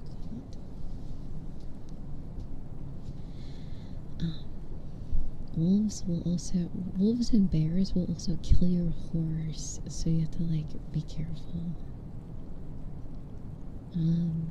when you're riding and stuff, because wolves are very fast.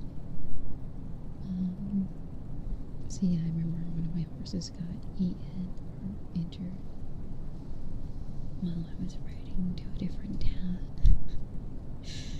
It was like so annoying. I'm pretty sure the saddle gets used up too, so if they die, the saddle I think also goes with it and stuff. So I actually can't remember if I was able to retrieve all the stuff off the horse or not.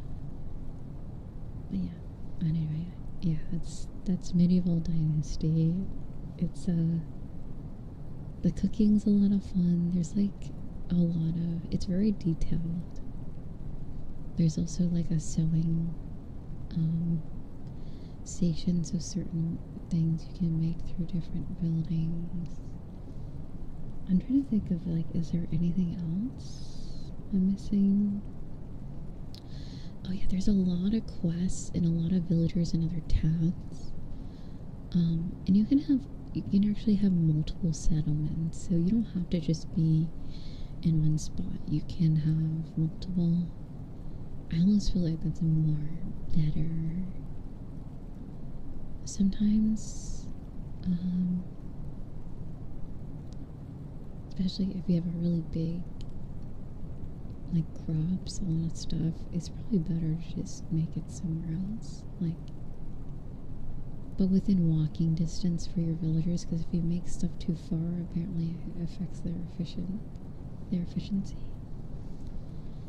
But like close enough to the village before I know, I guess. Excuse me.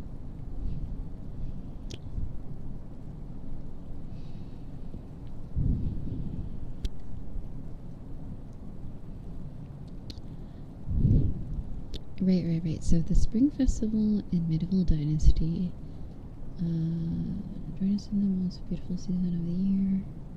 Blah blah blah blah blah. So yeah, there was a leaderboard for horses owned, distance on horseback, horses sold, spring flowers collected, and clay vases in the village. I'd imagine maybe because it's Year of the Horse as well, because they released this update on the 17th, and that was on Lunar New Year, last month, so it's probably horse related because of that.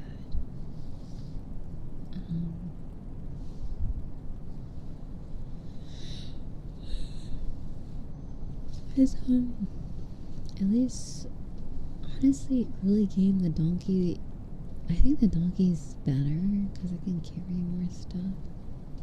I can't remember which one comes first. The donkeys are also cheaper than the horse, but they're not as fast.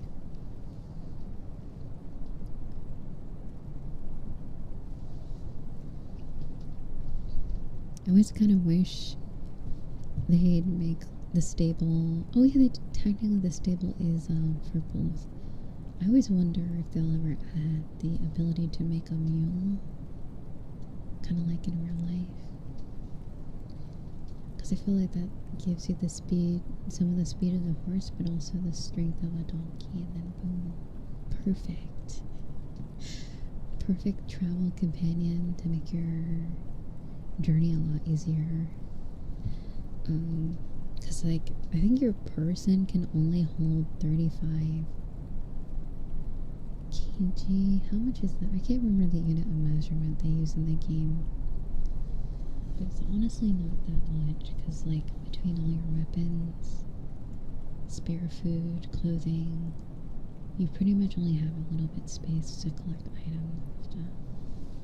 So it's probably worth it to have like an extra backpack and also a animal that can hold stuff for you in the game.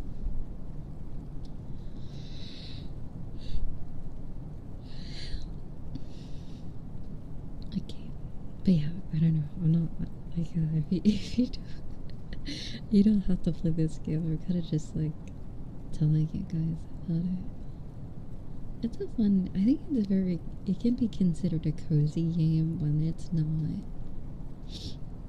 Excuse me. Oh my god, my nose. It can be considered a cozy game when it's not winter and when there's not bandits. Yeah. Other than that, it's pretty chill.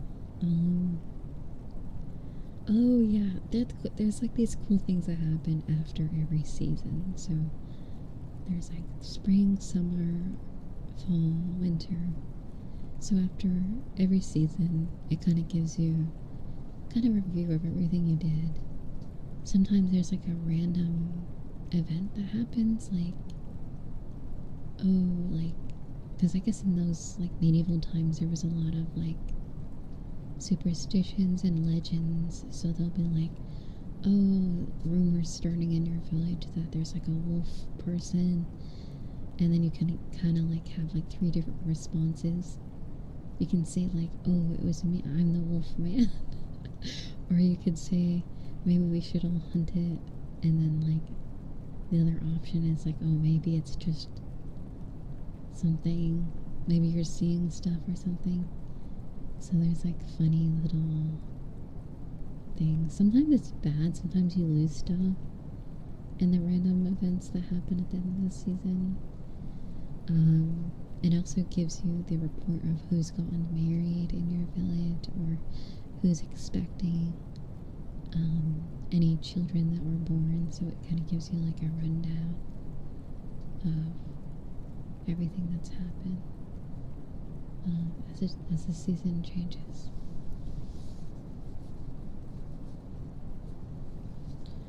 So, yeah, it's also weird because you can't really choose when the villagers have, like, if they do end up putting a man and a woman in a house, it's kind of random because I remember one of the two. It's kind of funny, you kind of have to just, like, swap them out, I guess, because, some people don't get along or they don't get married. It takes so long, so sometimes you have to match them up a little better. Apparently, even so, if there's too much of an age gap too, the villagers won't get along either. So I find that funny too. So you kind of have to like put them with their peers, and then hope the village goes along well. There's also like this swamp area with like bandits too, and a lot of quests throughout the place. So yeah, many quests.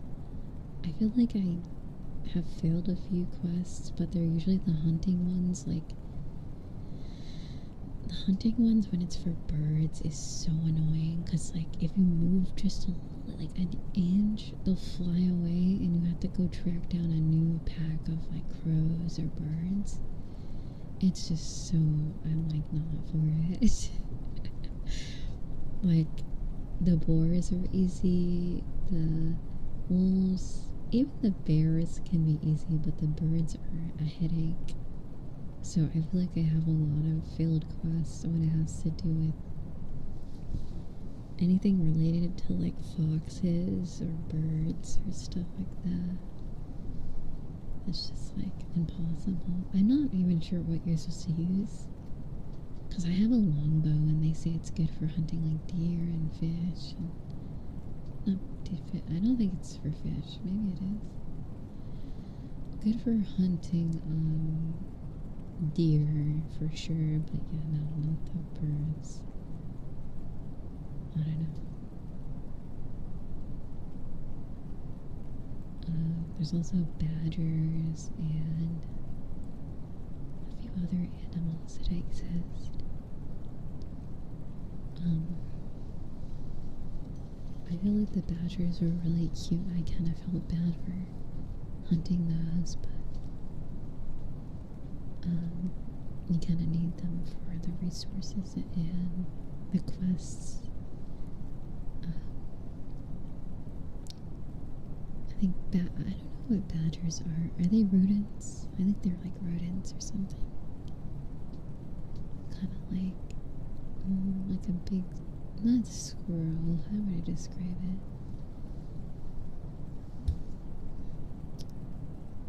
It's like, what's a badger? I don't know. Not sure what type of animal that is.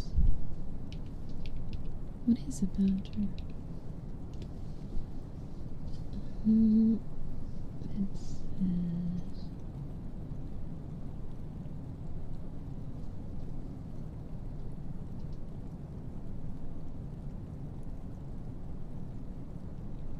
oh,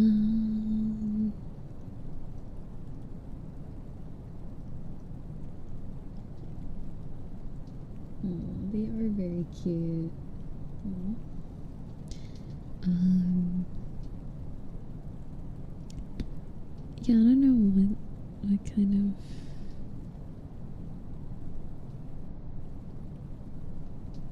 animal they are.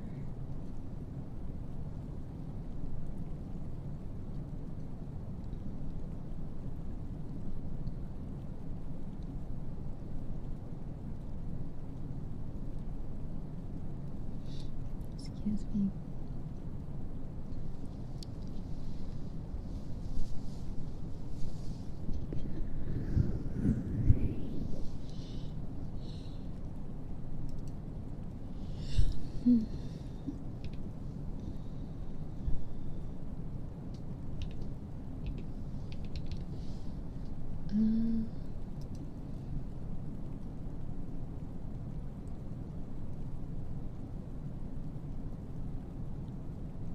Well, they're mammals.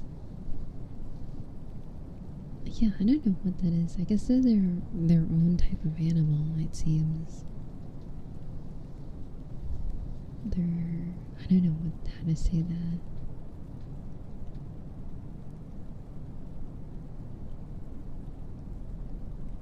I guess they're within the weasel and skunk families, is what Google's saying.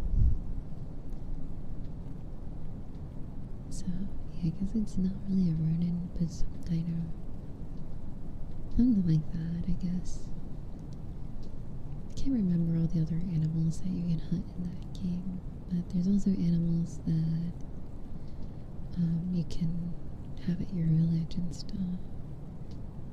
It's actually funny because I accidentally killed one of my sheep, and then I realized that's like a part of the gameplay, because if you have so many of one animal, you can use it for meat and resources. So I was like, oh,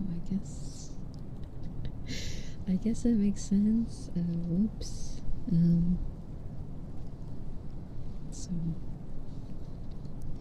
I wonder if that means that other animals can also ruin all your stables and stuff.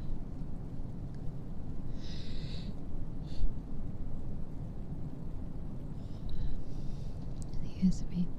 I feel like there's like other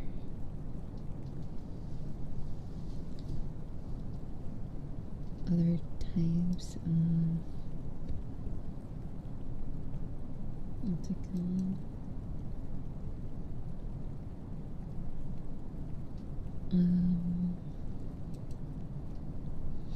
Excuse me, my nose. Here, let me blow my nose, hopefully.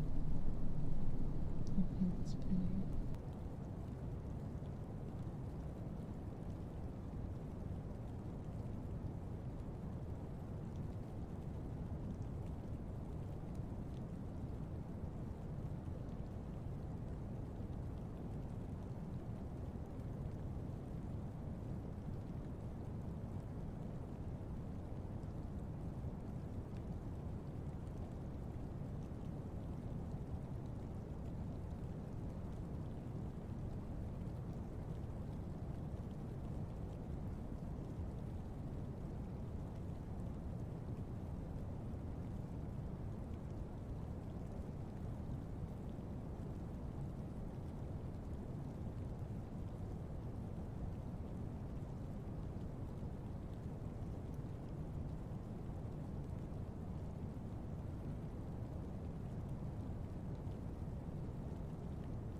Um,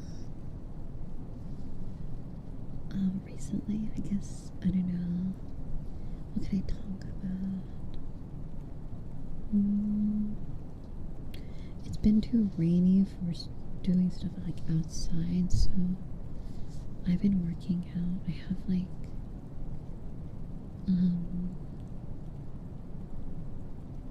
what is it called? Like those padding things on the floor. And then on top of it, I have two yoga mats like lined up so it covers like the surface area. Because the floor, oh my god. I remember I used to like stretch and stuff on like the bare floor. It's agonizing, so it's better to have something. It's probably safer to do that on something padded. But yeah, it's way better now. I think if you saw my last viewer stream, you saw me bouncing on my yoga ball a lot. I have that now. I didn't used to have one before, so that's really nice. It's also just like nice to sit on, whether it's working out or stretching. It's also really fun to use in VR because it's like sitting, but like you have more movement. It's a lot of fun, but you have to be careful though. I make sure I wear like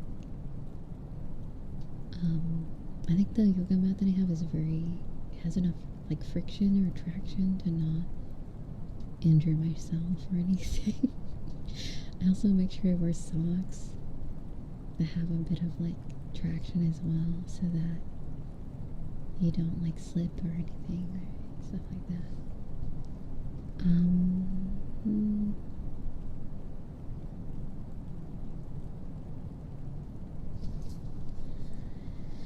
Yeah,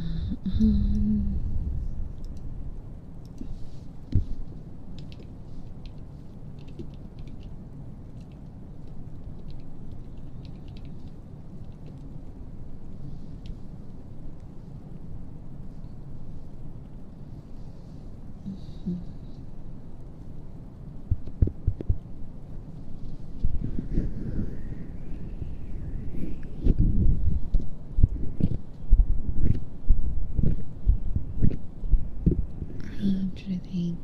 Recently I made I definitely took some trial and error, but I made my own salad dressing recently. You can apparently make your own. And I remember I made one before and it was really not that good, but I finally made one that was so good that it's so good. It almost makes me wonder if you could just use it probably as something you can use for other things, really. I guess the consistency is definitely more for salad.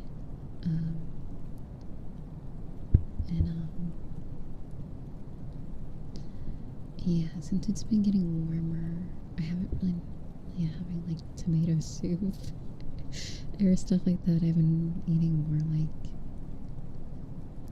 more fibrous things and salad and stuff that you can put in like a wrap and stuff. And I think a couple weeks ago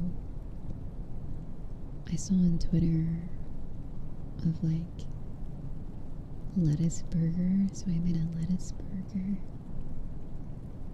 and it was really crunchy. It was pretty good. So yeah, I feel like I don't really make anything interesting, so this is probably a boring conversation.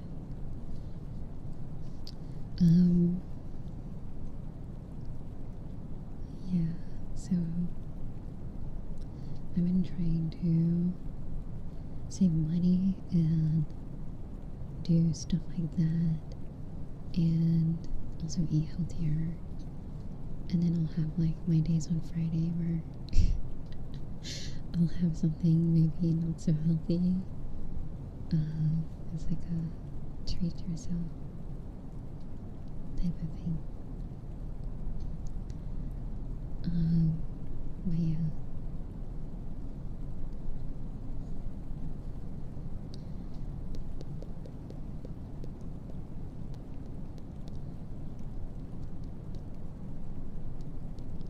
I think the one thing I notice is, I think if you, even if it's not like a ton of exercise a week, even if it's just like 3 days out of the week, you definitely sleep better after a lot of physical activity or enough. I feel like it's definitely easier to fall asleep and stuff like that.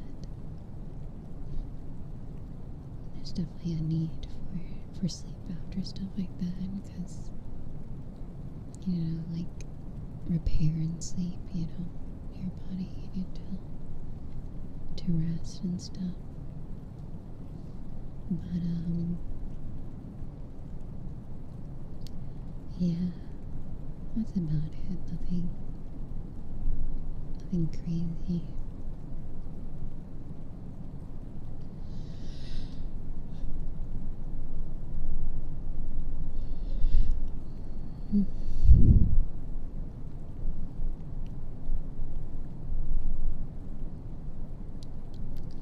But yeah, I think like throughout my life I've always had like times where I'm like super physically active, and then like not at all, and then super active and not at all. So I wanted to be more consistent, is kind of like, instead of being on and off. So especially like when I used to have jobs where I would mostly be standing most of the day. Especially back then too. I think going from that to not is like a big contrast. So kind of like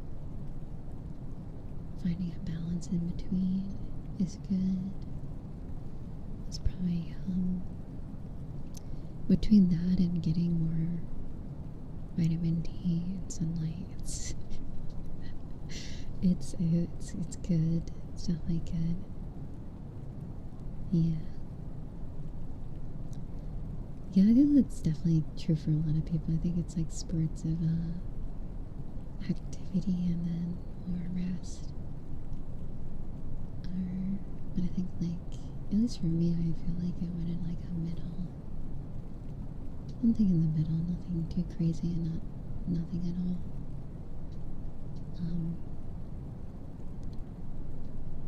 I kind of miss having like pets. I miss having like dogs that like going for walks.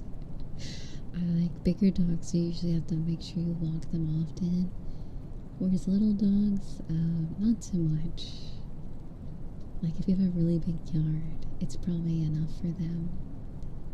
Just a few minutes running around is a lot for like little dogs, especially if they're like more middle age or older. But I kind of do miss having like a dog. So it gives me a reason to get outside, but I don't have a dog.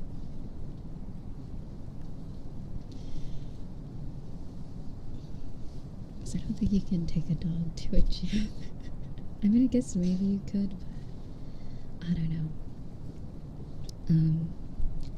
Yeah, so that was like a good reason to go outside. There's not really much around here either. There's not much recreation where I live, not many parks or fun things, and I don't know if I want to go out and hike because there's a chance of actual danger. I feel like if I lived in a more like manicured, more like controlled city with more like managed nature, it'd probably be better. But I feel like the woods or like hiking is just like way too. I feel like you have to really prepare for something like that. I don't think there's any trails, is kind of what I'm saying. I think if you were to go on a hike, you're really like getting into nature, essentially. And I don't know what I'll find. Like, honestly, I'm happy to not know. I don't know what type of like animals and stuff are out there. So maybe I'll live somewhere where there's trails and stuff. It's not that takes the dog outside, it's the dog that takes you. Yeah, exactly. It's just like, you can't say the word, you gotta say W-A-L-K.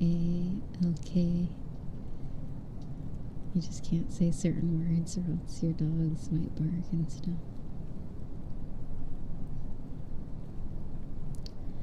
And yeah, I think, like, I could definitely walk,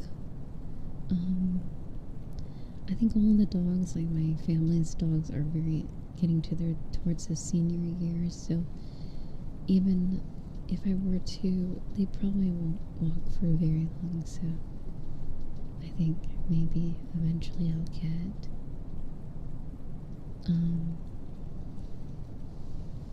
maybe one day when I'm able to have dog friendly place.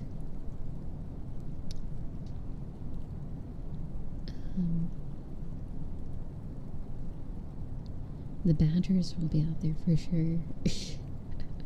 You know, there probably is. I've seen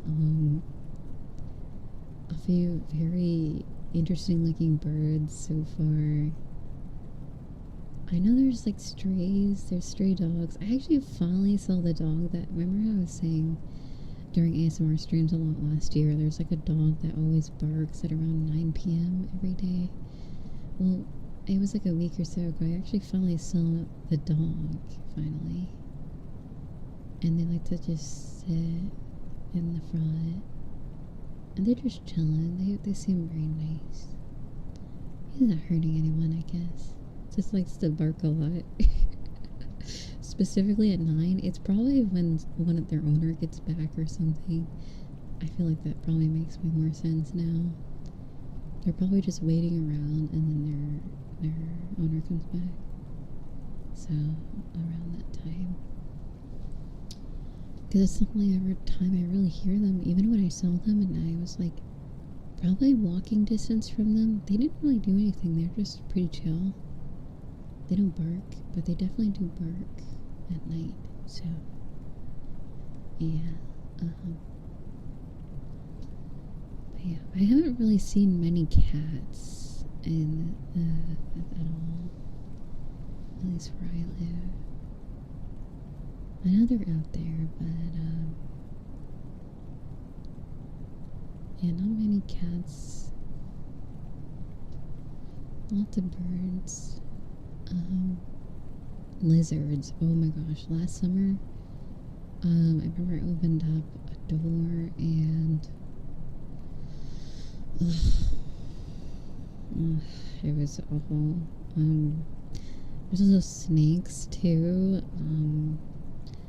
If you have like screen doors, they'll hang off of screen doors. Lizards like to do that, like little salamanders and stuff. They'll just hang out on your door for no reason. And if there's like a gap under your door, you're pretty much inviting lizards and stuff, because they can slip through very easily. So make sure you have, I guess, like a door, you know, like that door insulator thing for like winter time. I think it's probably best to keep those in all year round, or like something to fill the gap in at the bottom. I forgot what those are called. Yeah, lizards, they're there too. Yeah. I don't want to jinx myself, but I haven't seen a single spider, which is like shocking. I think I saw one, and that was during the summer last year, and it was tiny. Like, it was super tiny. I haven't really encountered much spiders, honestly.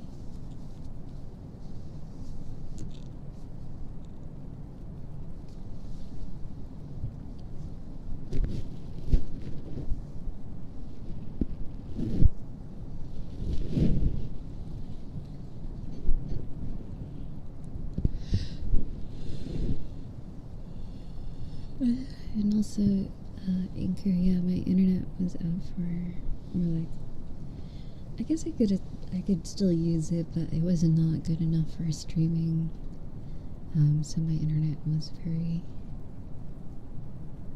back and forth for a very long time.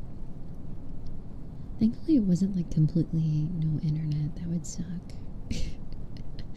I will probably realize how terminally online I am if the internet completely goes out. I think I had like 2 or 3 power outages, but whenever there's a power outage, it's actually kind of funny because I end up just sleeping through it. So it all kind of works out. It's like extra quiet when power outage because there's just nothing on, so it's actually quite nice.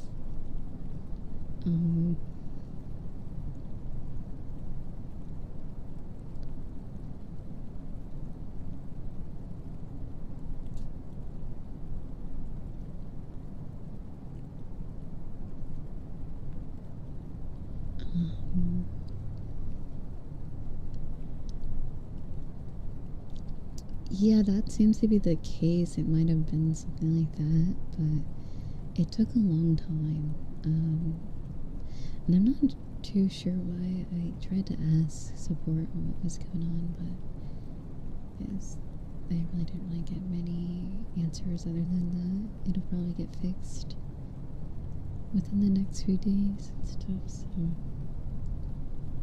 thankfully, it seems like there's enough people now that whenever I end up calling about internet issues, it seems like they're already working on it. Whereas before, especially last year, it felt like I would be the first person to it. So I feel like they would probably only do stuff when it's like a mass amount of people complaining, I guess in one area versus one person. Because I felt like the last time I did it and it was just me, they make you go through all this troubleshooting and stuff, and I'm like, I don't know how to tell them that I've already like tried everything, so I try to do what they tell me to do, and sometimes it works, sometimes it doesn't, but yeah, this time it was definitely out of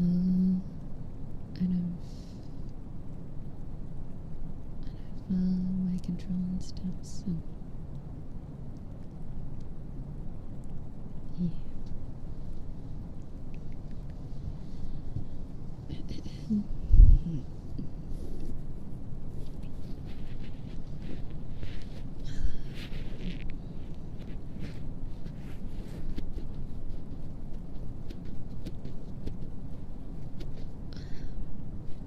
Yes. I don't know what to talk about anymore. I feel like I covered everything.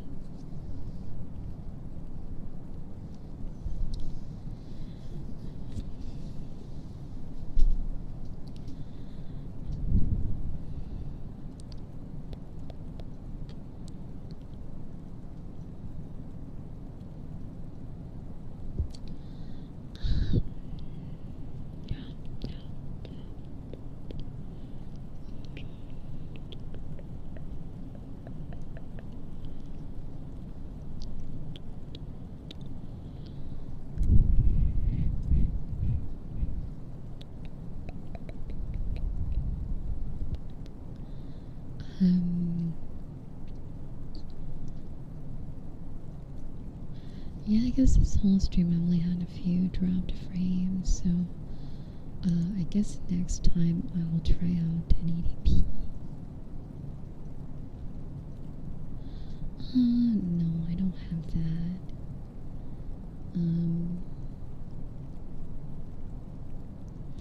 At least not yet. I may be trying it out soon enough, though. Whenever the free trial arrives and stuff. But I feel like I am. If I want better stuff, I think I might have to move somewhere else. Who knows? But we'll see how it goes. Definitely is like certain areas have worse connection.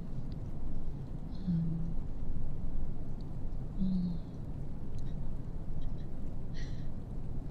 okay, but yeah. I love that little pixel gif. I love that. It's cute. I have like a collection of pixel art at this point. I think I have like 6 or 7 of them. Anyway. Anyway, I have a few or several of them. Very cute. Different styles.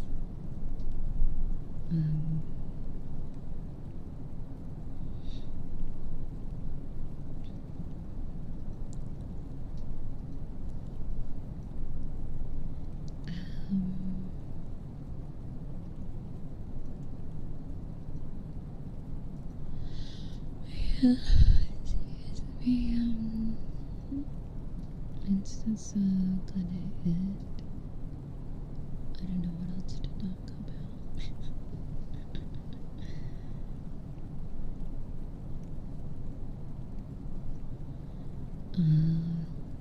I remember like very, very, very long time ago, maybe like late 2010s, I had Comcast, or was it Spectrum?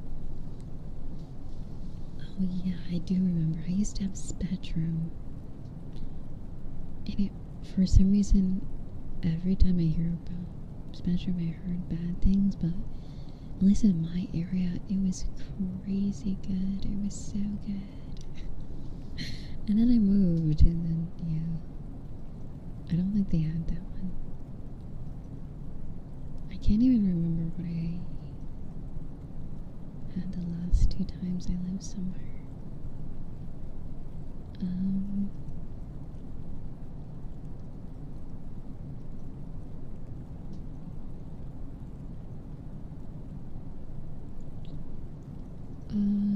Yeah. So it's very hit or miss with certain providers. Also weather. The weather can definitely play a big part in if it's working well or not, sometimes depending on what type of connection you have. So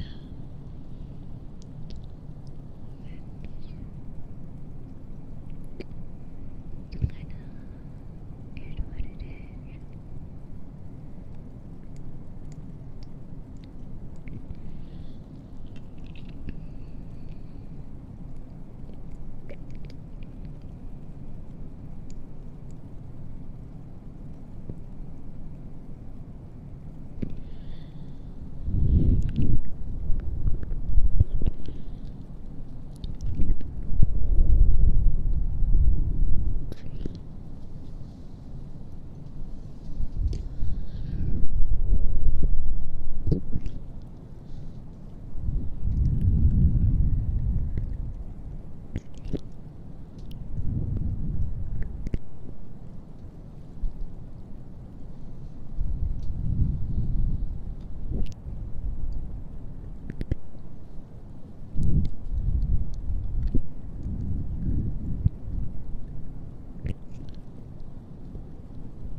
Is anyone watching the live action One Piece?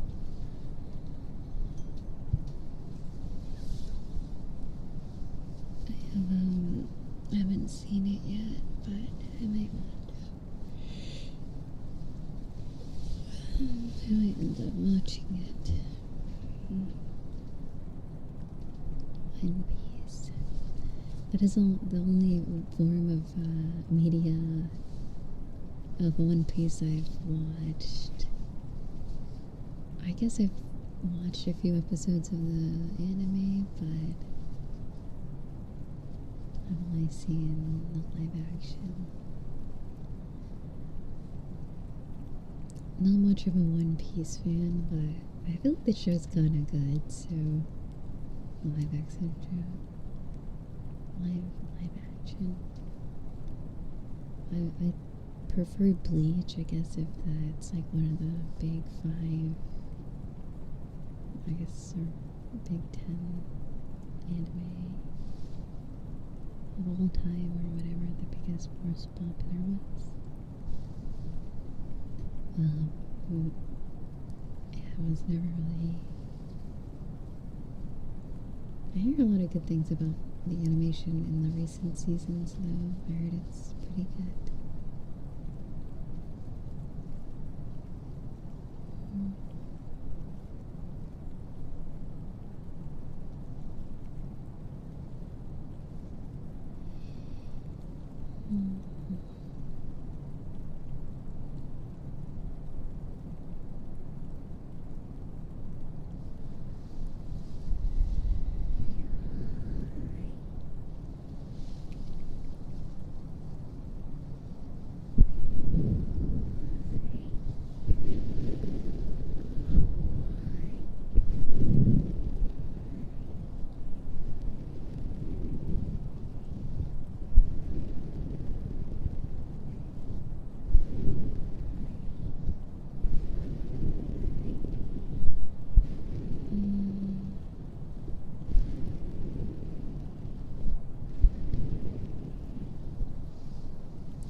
I like the gray also looks kind of cute.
Oh, does it not work? What's going on? Oh, there it is.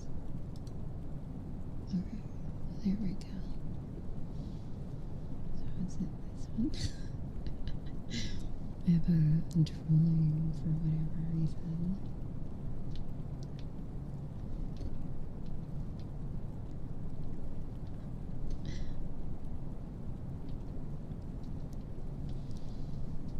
And crying tears.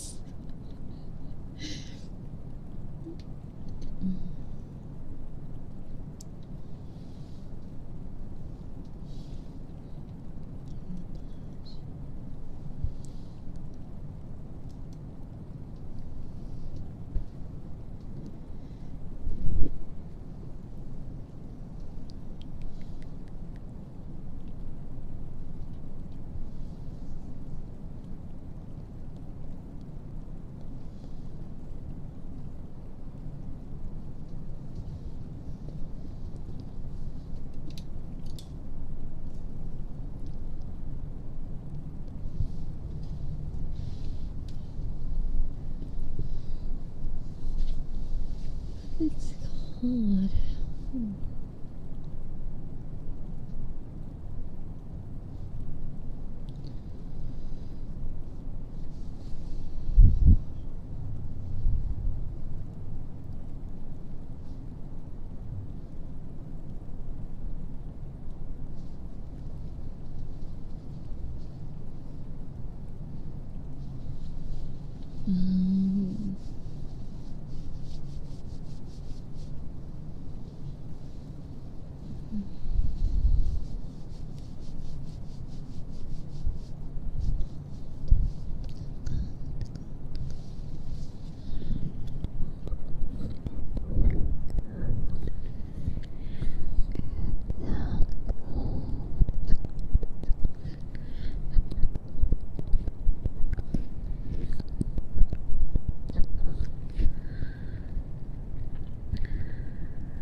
Yeah, it's good to be back.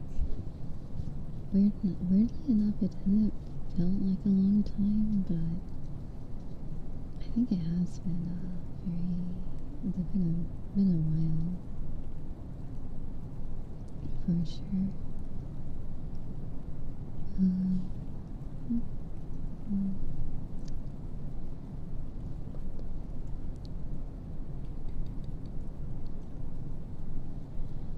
been a bit.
Sorry, I was stretching and yawning at the same time. Okay.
Thank you for the follow. And once again, it's so funny. I hadn't streamed in a few weeks, but somehow my YouTube channel still grows. I think that's really low because I felt really bad that I couldn't really stream at all. So at least it's still reaching people and everyone's still watching and stuff. So that's nice.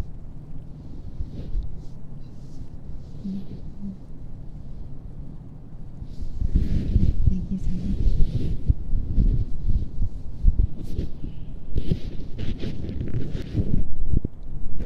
It might have been, I don't know if that was the longest stream break in my history so far. I think the time between Christmas and New Year's was probably the longest. But that month was longer. Maybe less.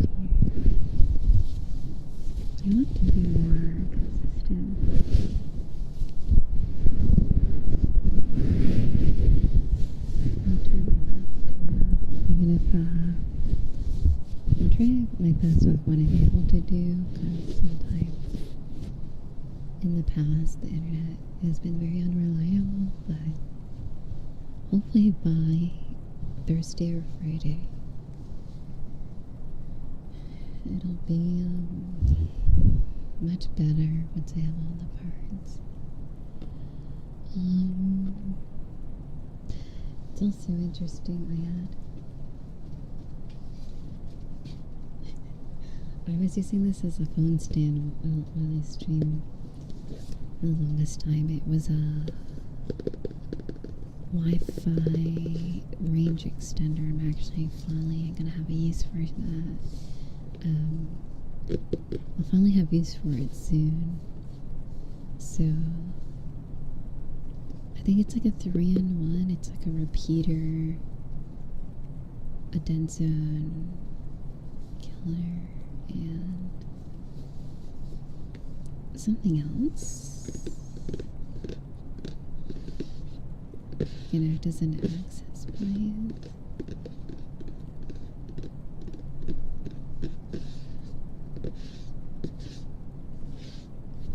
Something like that. I got it last year. I wonder if it's still any, like, up to, like, seems like it's pretty good. Wi-Fi 6 too.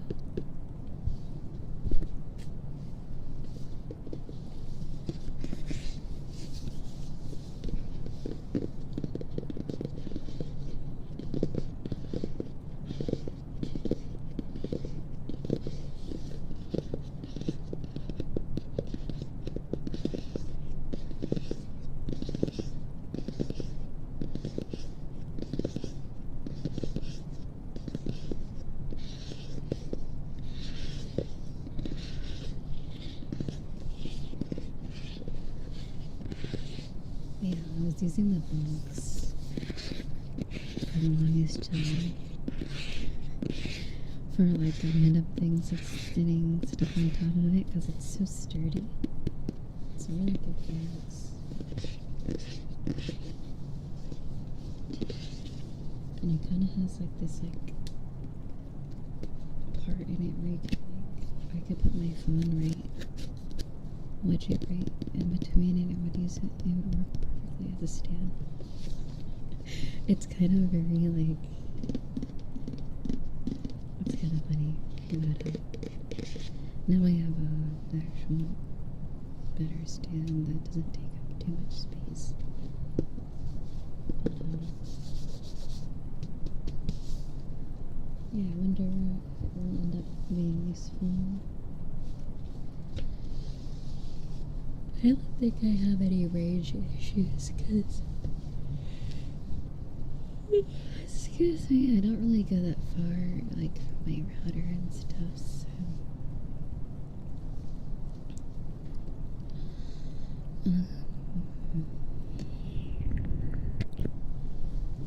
I usually use an Ethernet connection, so that's usually how I do things.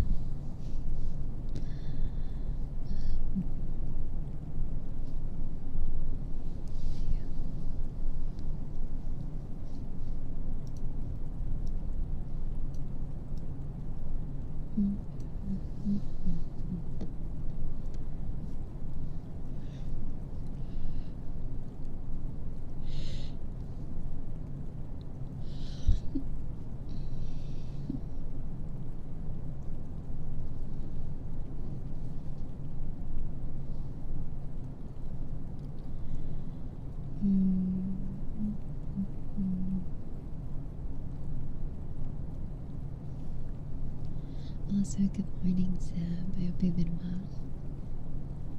Hello.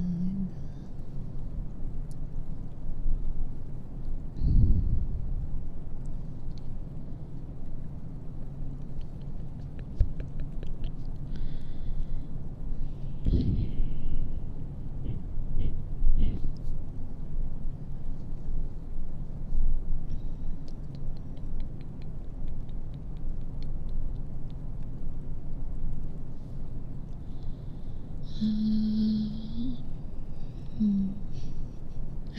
don't know what to talk about anymore. I hope you enjoy the random whispers and unintentional blanket ASMR.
I intentionally yawned near the mic here this time.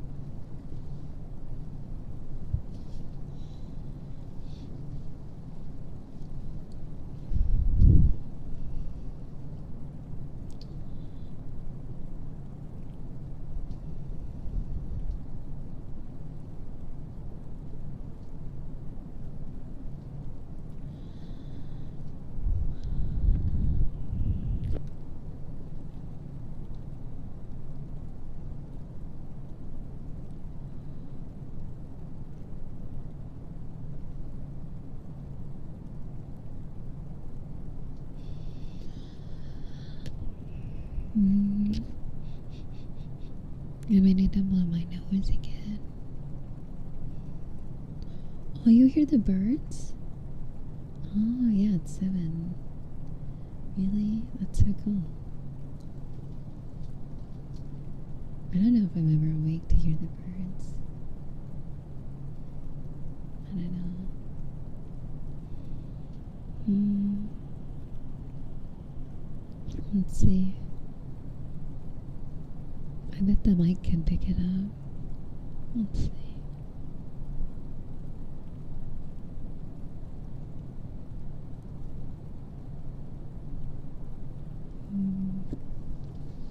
Not too sure.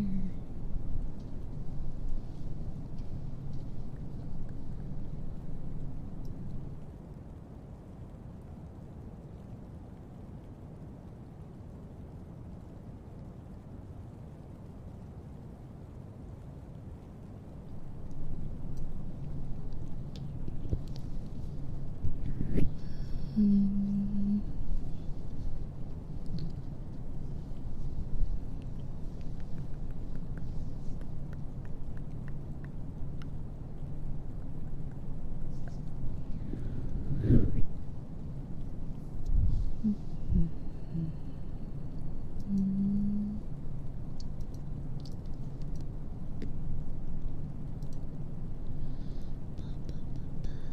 me go and look at something real quick.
It's already 7 a.m.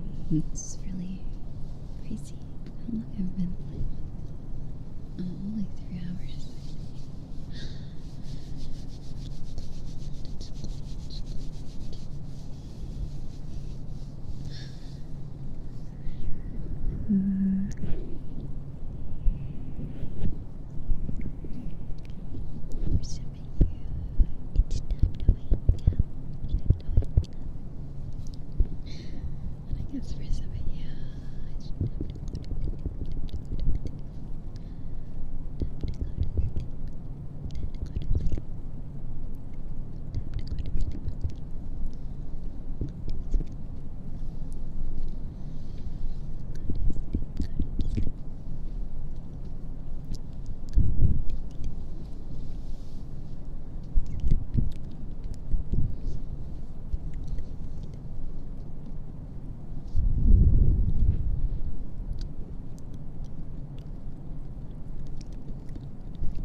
Oh, wow. That's actually a nice sound.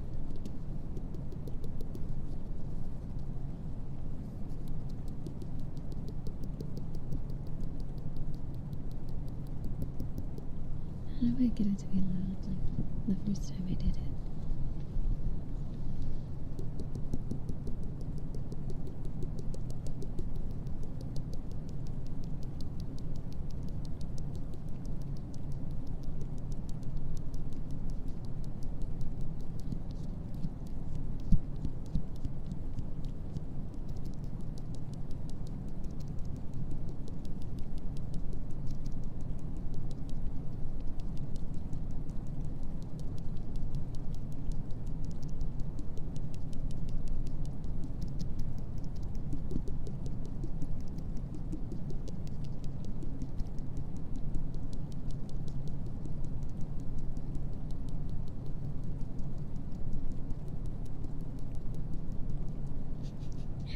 That's funny.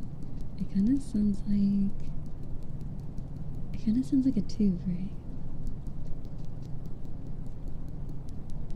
I'm not too sure what it reminds me of.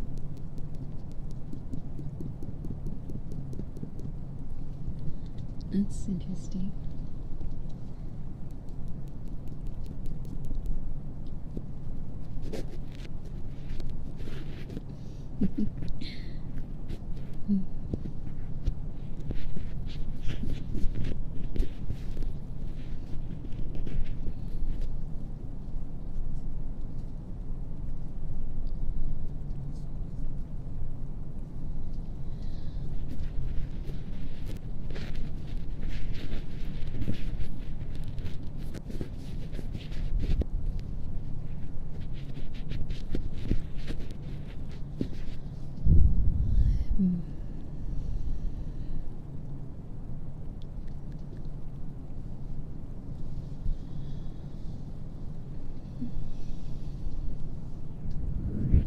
Oh yeah, it does kind of sound like that. Wait, let me grab my ASMR box. I thought the water globe. I thought I still had it at my desk actually. Whoops! What did I just click on? Oops. Where did it go?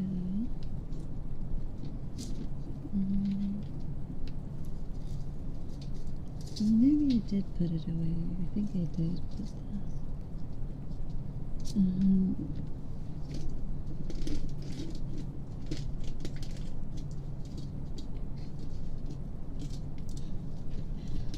Okay.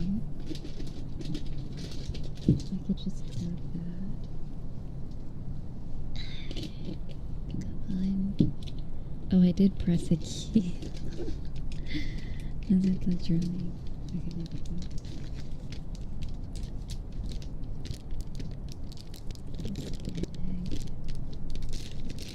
This bag here has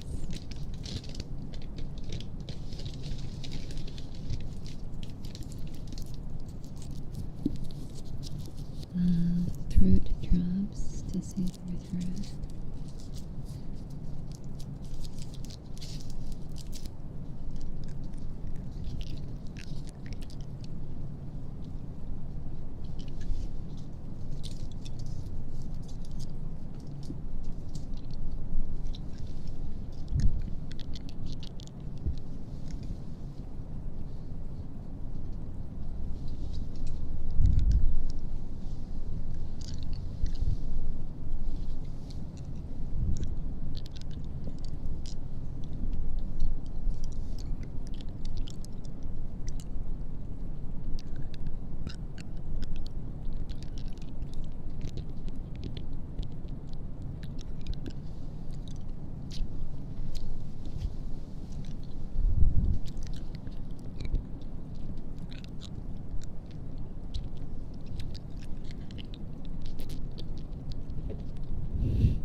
Thank you.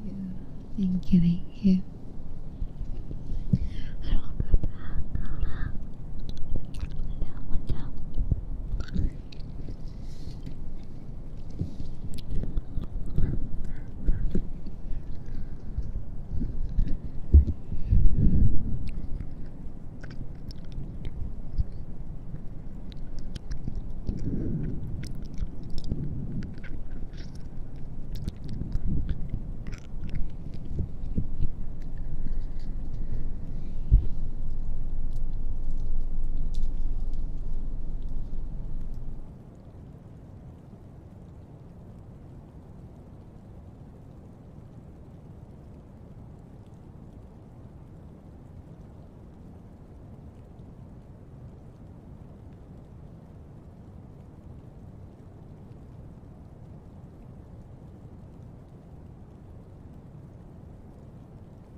Sorry if it sounds too wet. Sometimes I have to just like, there we go, swallow a little bit. I feel like throat drops make your mouth very,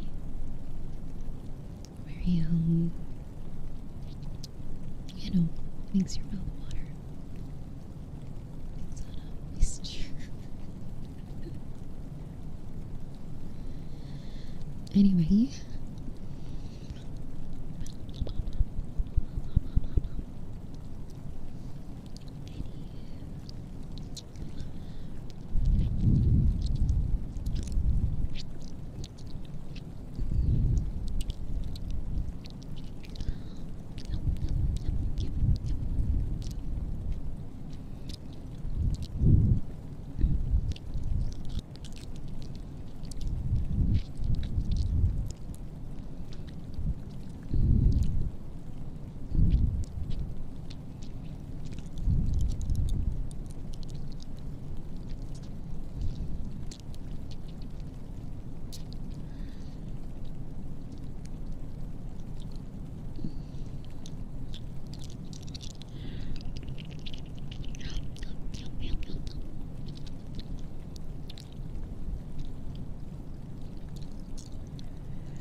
Here's what I'll do. Let me export this. I'll put this on screen for like a minute. an update happened while I'm live. So I'll switch to this for a second and click on that. Don't save.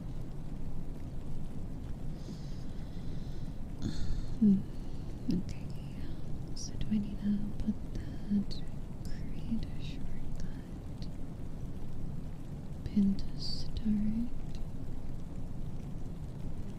Okay, there we go.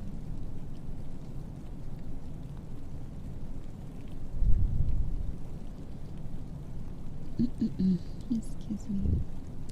Ooh, it looks, the UI is a lot cleaner.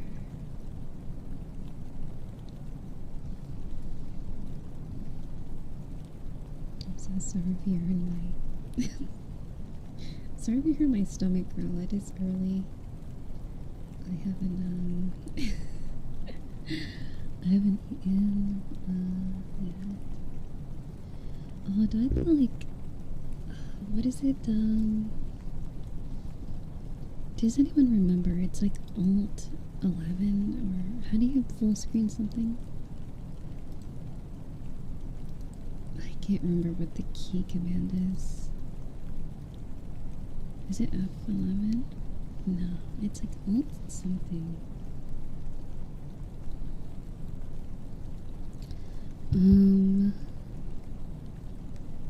Oh, wait. Alt. Oh my god, thank you. Yeah. Okay, there we go.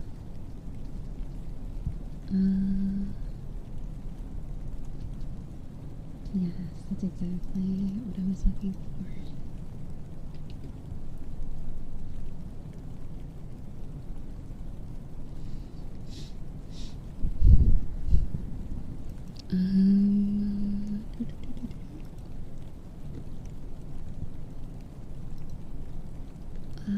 Background.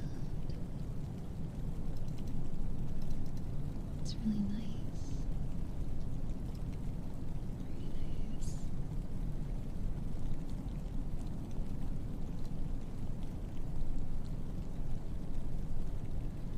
Very nice. How do I press? Excuse me, that's so loud. It's pretty loud.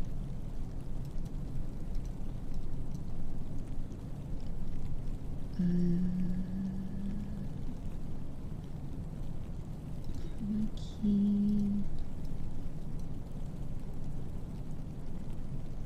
Ooh, what did I just do?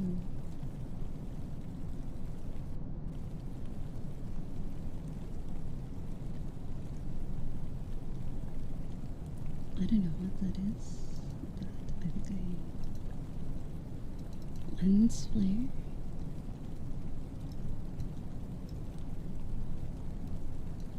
Oh, I think that's for OBS. Excuse me.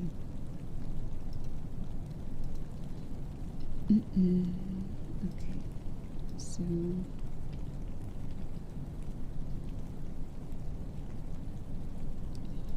here we go. Pretty.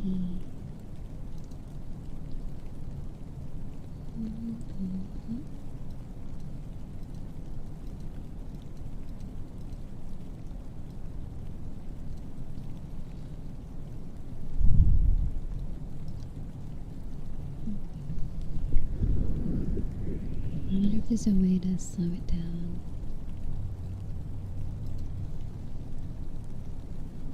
Like slow.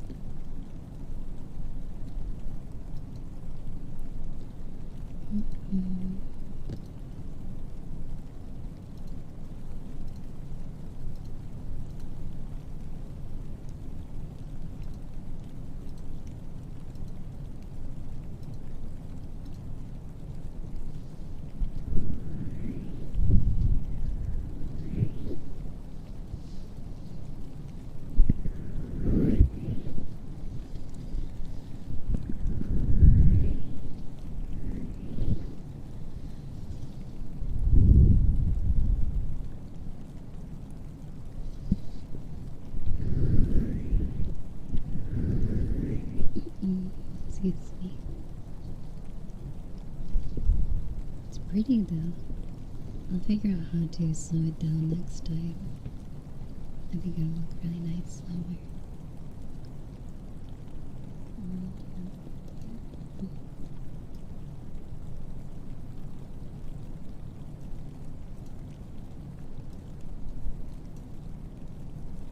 I really like the moon in the back. It's so pretty.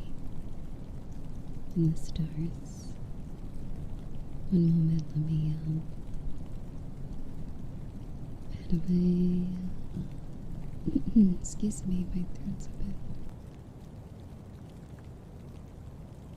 Here we go. Maybe I should drink some more water.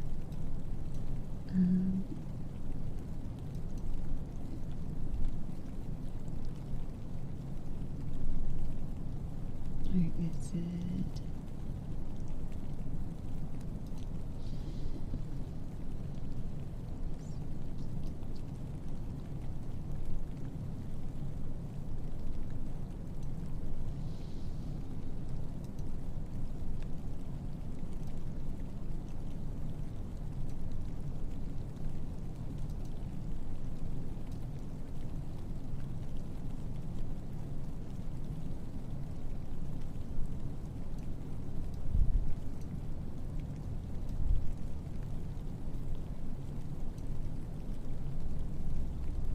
I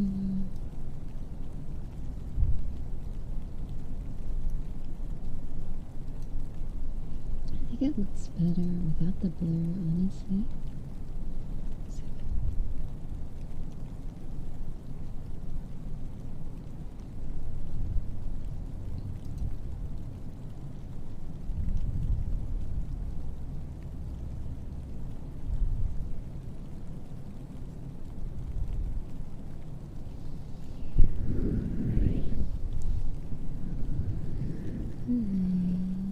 And also, good morning. Good morning. Good morning. Good morning. Good morning.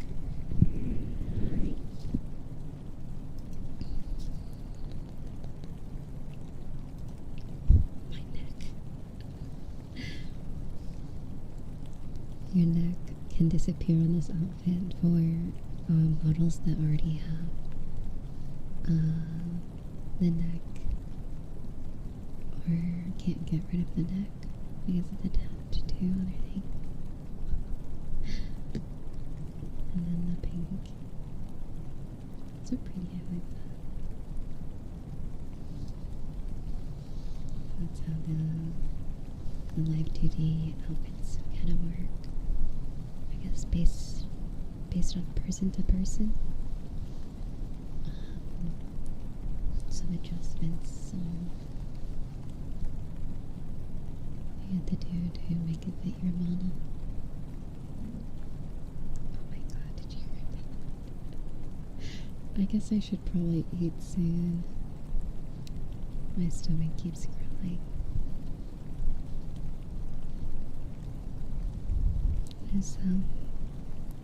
It's almost 8 o'clock.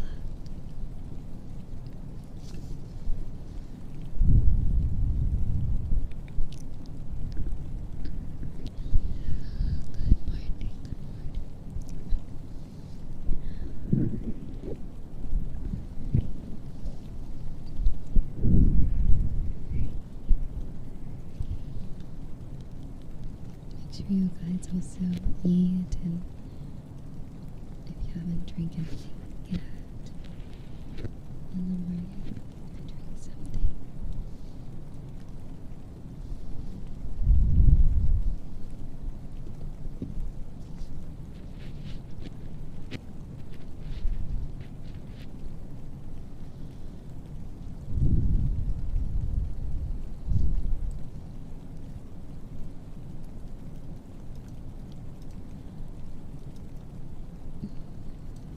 It's very nice looking.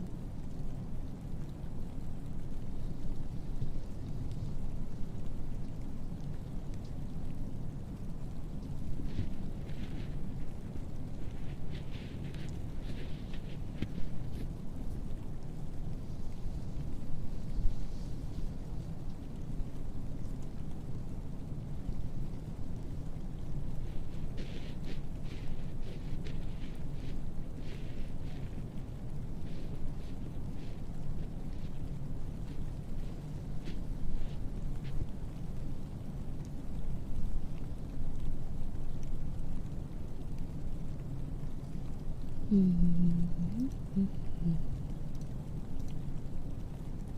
was also this. There we go.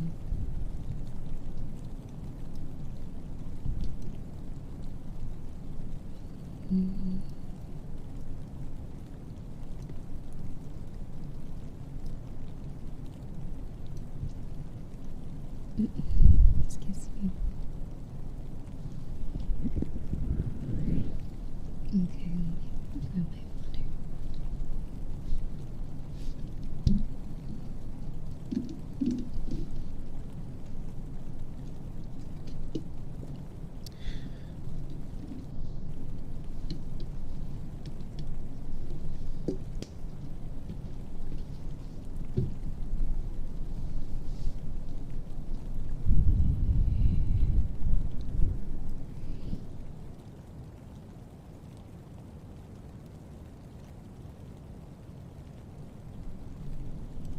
I guess it also doesn't make sense for rain sounds. There we go. I'm pretty sure I have like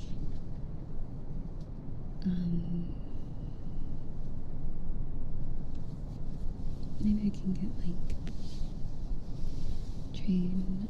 track audio at some point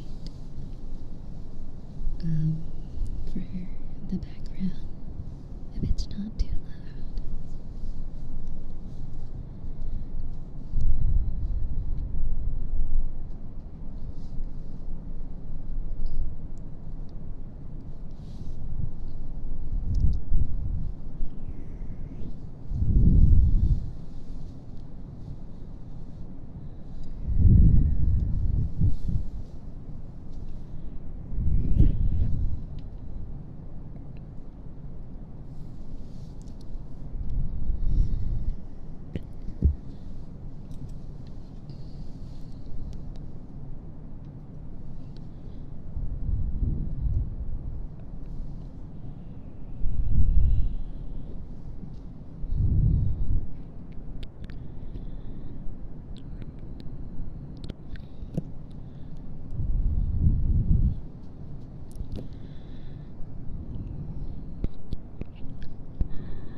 Because I'm signed in on OBS, I think it shows the held for review messages. There we go.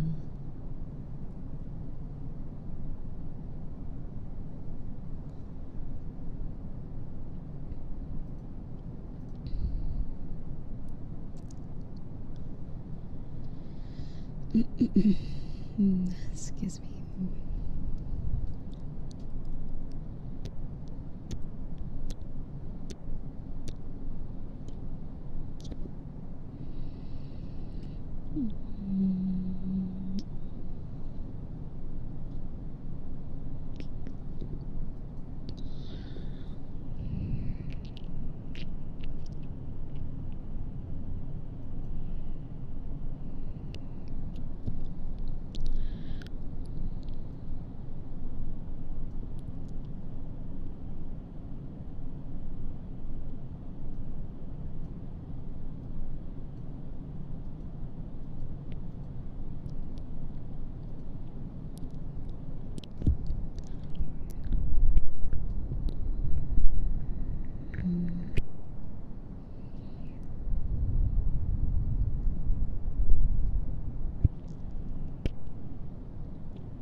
So, Exodus, thank you so much for 16 months.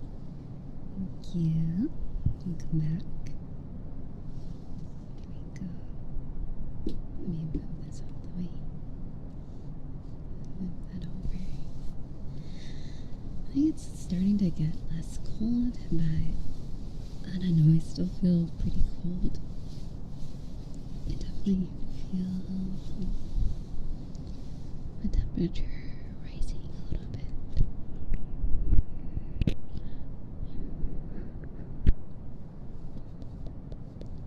Or maybe the heat's on.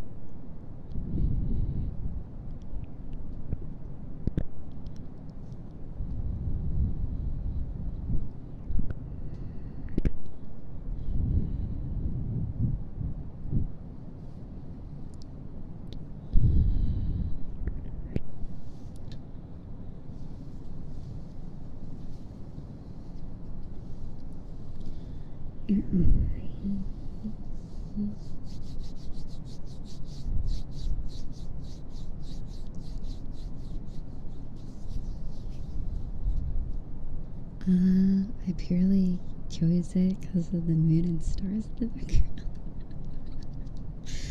I also think it looks really nice. It's a good loop. A very nice loop.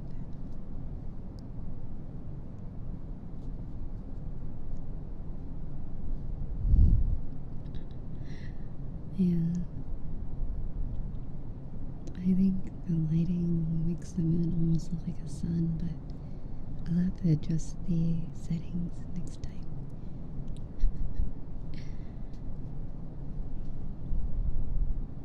The kind of glowy effect, I think, changes it a little bit. Or, wait, I think there's two different. Oh, no, there it is. There's like two different parts to the video. Because there's like the one, that one, and yeah, that one.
Also, Omni, thank you so much for contributing towards let's see, can I read that? The road and D5, thank you. Thank you so much.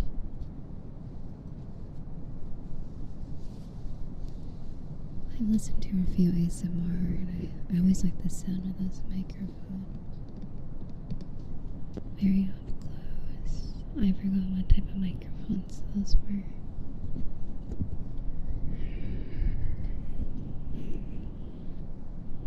Very sensitive.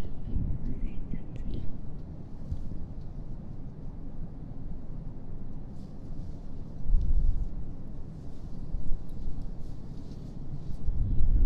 Also, Johnston, thank you so much for 16 months. And O'Connor, thank you for 8 months. Thank you. Thank you, thank you. Thank you, thank you. Anyway, thank you for 20 months. I wonder if the next VR chat might not be to the fish game. I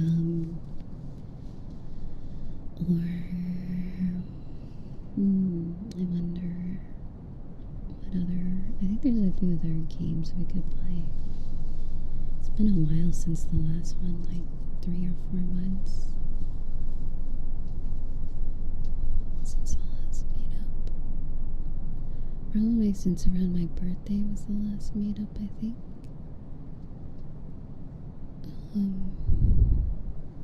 So yeah, maybe 2 months. 2 or 3 months. Excuse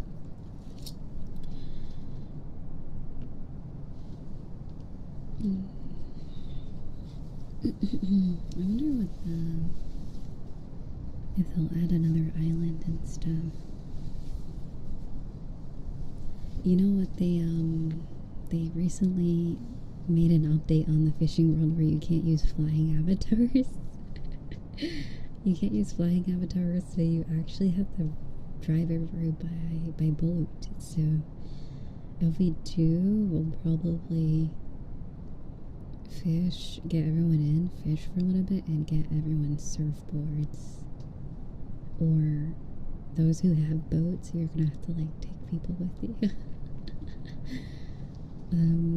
Because I learned even if you do stand on a boat, there's a chance you're gonna fly off no matter what.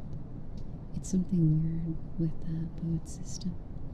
So you need to sit in the seats on the boat, and I think the biggest boat has like 6 seats max, so we'll probably need 1 or 2 boats.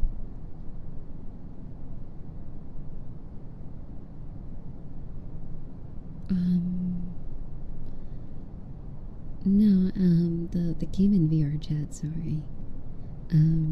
Lurk bait? I don't actually know.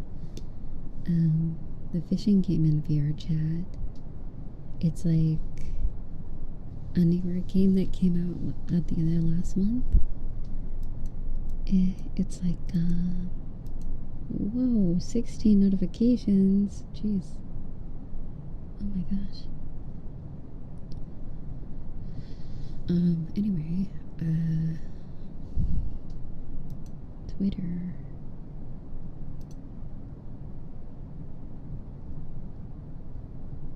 Also, thank you for the follows. Thank you for following me on Twitter. I try to post semi-regularly over there, and also that's where you'll probably hear first if I'm streaming or not that day, or on the Discord server.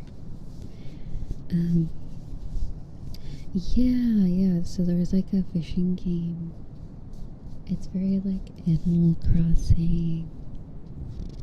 I'm trying to compare it to another game, but I can't think of any.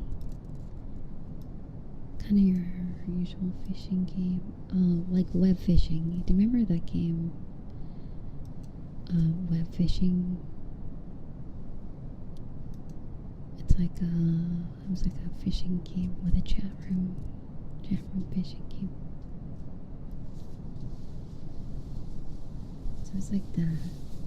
Very similar, but it's like VR chat.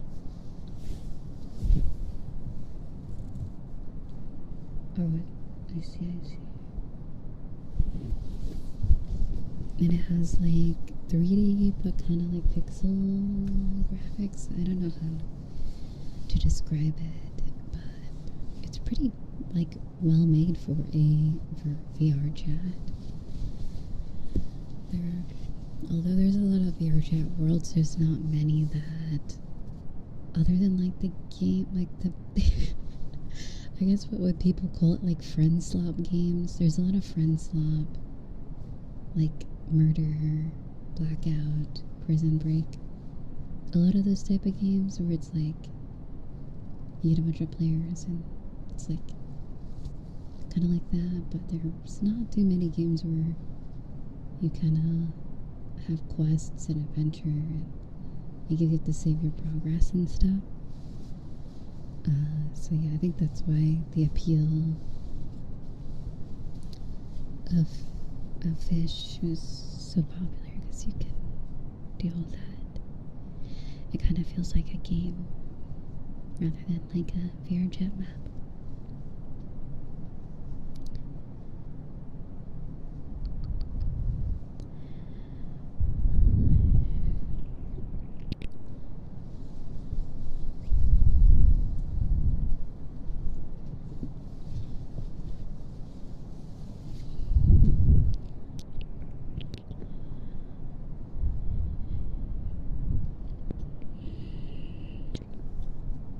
I feel like I always felt like something like this was possible, but it definitely probably takes the skills being able to make a game especially compatible for both mobile and VR. Excuse me. It probably takes a lot, and it doesn't seem like it's just one person making it. It seems like it's a team, so maybe more than 2 people. So that makes a lot of sense why it's pretty well made. But it makes me wonder if, like, because of how popular this one will be, that it'll encourage other people to try to make other games as well. So, like a little inspiration, and it's not like it's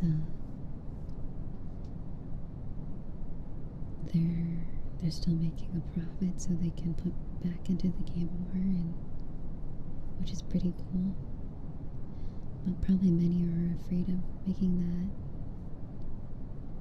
unless it's like a passion project, to kind of make something like that, because it's probably very expensive to make a game, especially for VR chat that's still technically early access. And still technically early access, and as changes all the time. They make changes to the game all the time that break things. And I'm always wondering, is the game ever not going to be early access, or is it not? Let me check. It's been out for 10 years too. Yeah, it says early access game. Why early access? Our vision for VRChat is to enable anybody to create and share their own social virtual worlds. We believe that such platform shouldn't be built privately, but rather alongside a passionate community who can help shape the future of VRChat. Early access gives us an opportunity to share what we and our community have built so far, as well as invite new members to help grow VRChat universe. Oh god, this is really long. I thought it was just a short paragraph.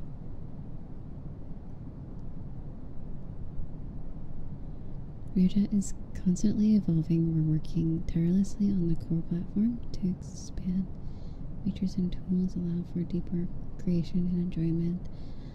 Blah blah blah blah. We have not set a time on that yet, but interesting. We want to be at a right level of completion before leaving early access. I wonder what the perks of being early access on Steam are. It's also a free game, so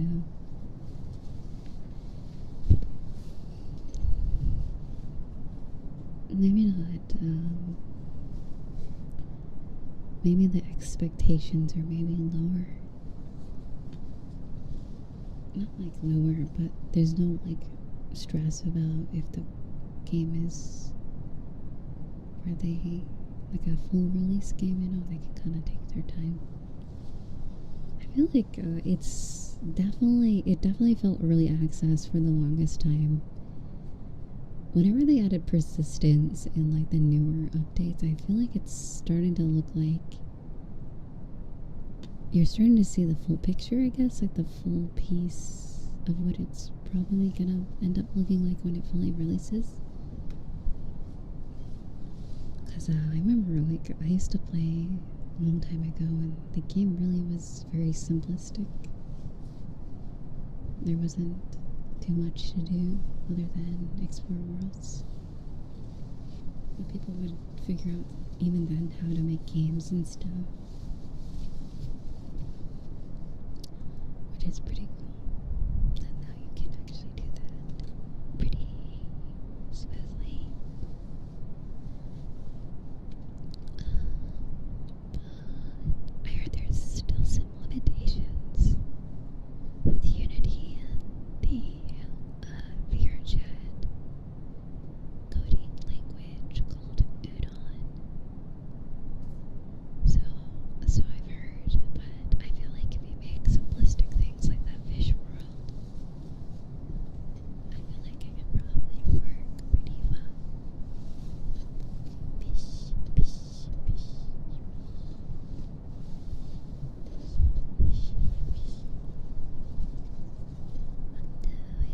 Yeah, I'm still live. I wanted to stream a little longer today. It's been a while. And until I have the rest of this stuff, I don't even know if the next time I try to stream it will work. So, yeah, we'll see until things are in order.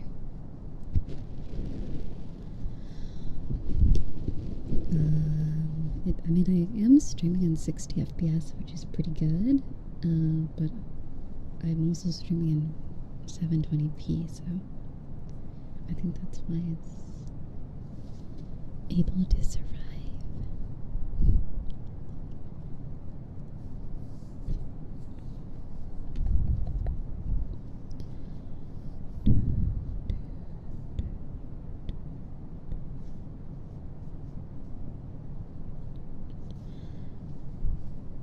A stream for an eternity. I don't know. I feel like when I stream too long, I start getting weird. So I try to end in a timely fashion, like 2 or 4 hours. I remember I used to do really long streams, and I don't know if it was the best quality. If they get too long, I feel like my quality of stream starts to deteriorate. Why is it such a hard word to say? I feel like I get a little crazy, and I don't feel like I'm that great. I'm great at it after a while. I don't know. It's probably also good to give my vocal cords a break. Maybe after at max 6 hours. Because I feel like consistent 8 hour or 10 hour streams is very, probably straining. Probably for ASMR. Also, thank you.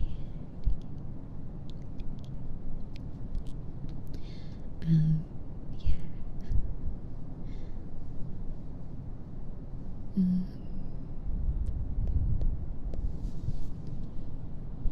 I always wonder if there's ever going to be like a competitor to VRChat, but it really does seem like,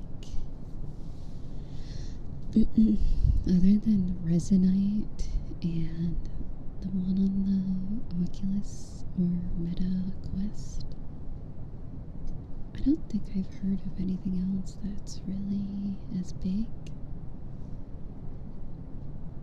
And it seems like VRChat's finally branching out to doing like Fortnite does collabs. It's starting to do that with its monetization that I find that is totally necessary for the game to survive. I feel like if they start doing that, and also providing like content or giving like people opportunities to make like worlds, and also like the creator market and stuff, I feel like more good stuff will come out of it.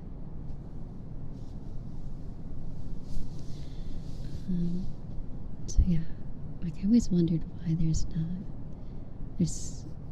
a pretty big player base now, so maybe that was like why they didn't do a lot of stuff before. It's because they didn't have the audience.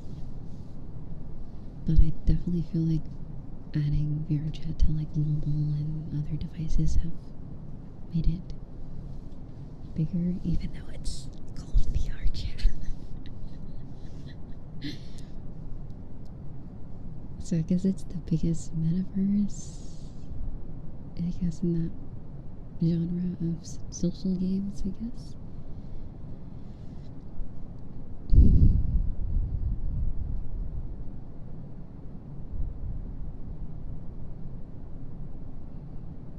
So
oh yeah, you're right. Yeah, you can use your webcam on a like desktop VR chat and have hands and stuff. It's funny.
And I'm doing pretty good, How about you?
Excuse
me.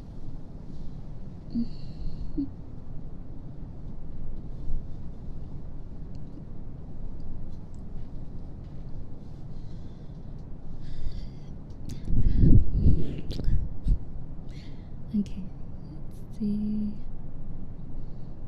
How long did I take to start in the beginning of stream? Like, I think it was 18 minutes, so I'll go to 5 hours and 18 minutes. So I think that's like a few more minutes, I guess. I'm not gonna bother with the math.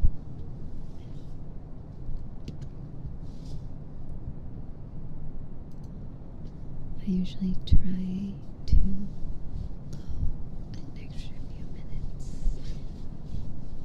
Make up for the time that I set up stream, usually in the beginning. Typically. So what I do.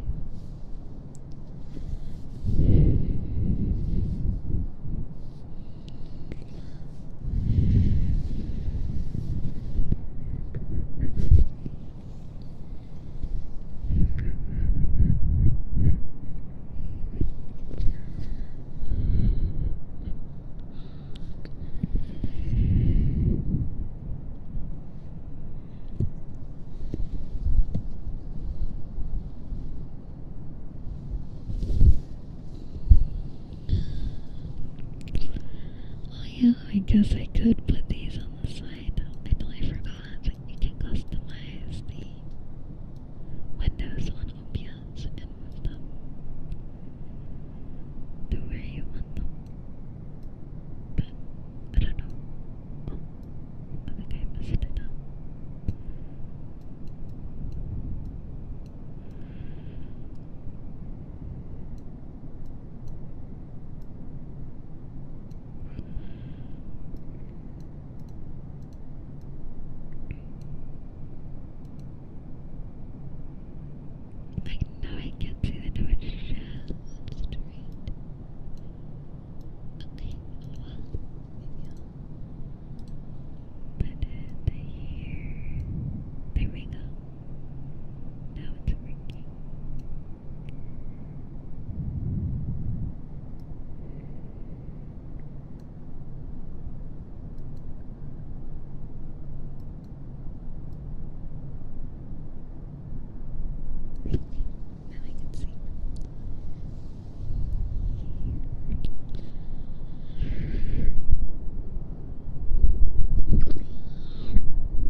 Guess perfect time for them to stream. No. So much for that update. I didn't know how to save my settings. I have to set up the thingy again. Oh. I'm sorry. That was probably really loud. Whoops. How do I get it back? Oh. Oh well.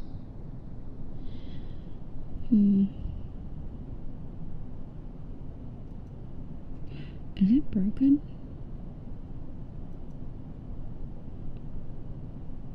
Oh, maybe it is.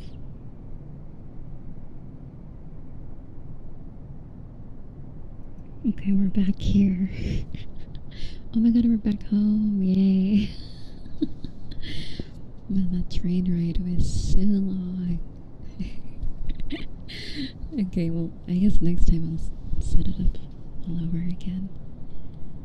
Yeah.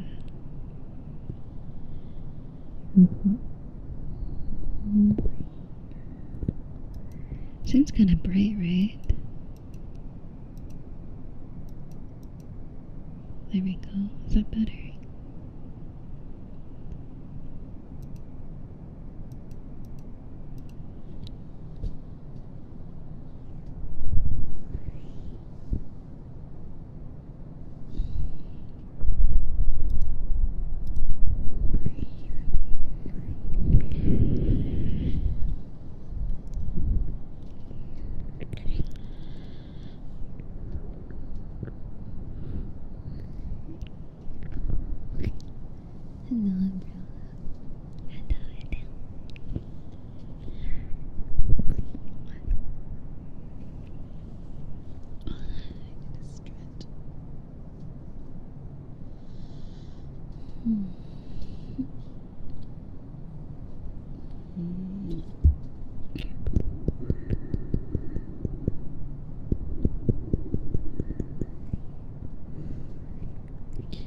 Thank you for 30 months. Thank you.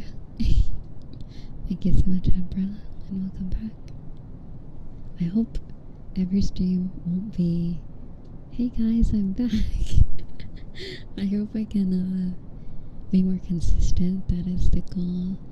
It's just very hard sometimes because I really can't seem to get a reliable internet. But I'm trying, I think. In a few days it'll be a little bit better than what I have now, so.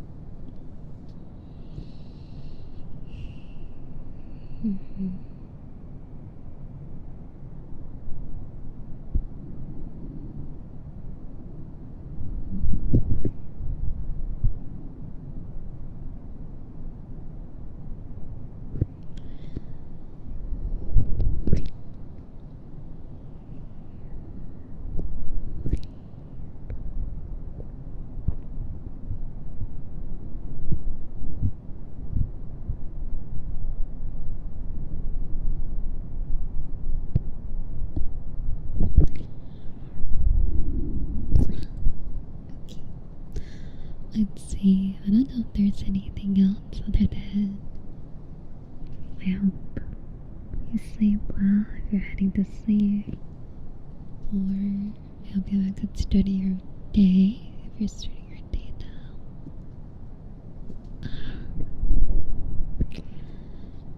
What I'll probably do, if I do 4-hour streams, so when would I start?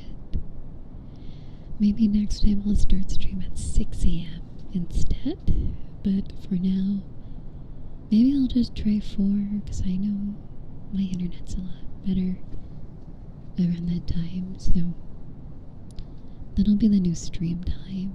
I don't know when I'll be able to do noon streams again, but I can always try. Maybe I'll get lucky sometime. I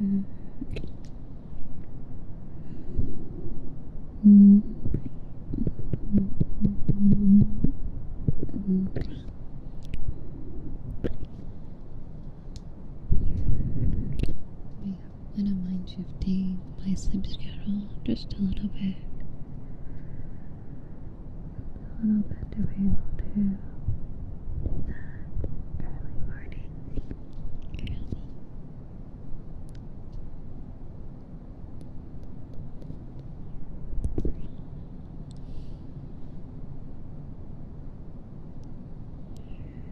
Okay, so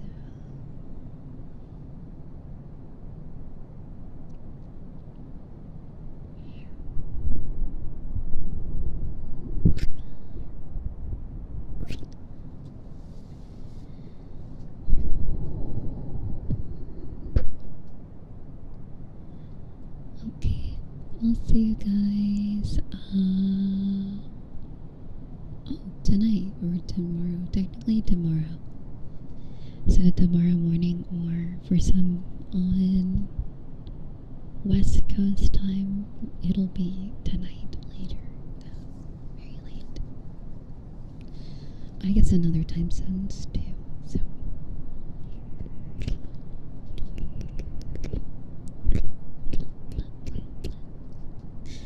Okay.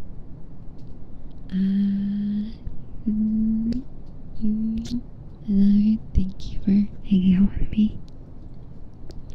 Thank you for being always so patient. Sorry for the long wait.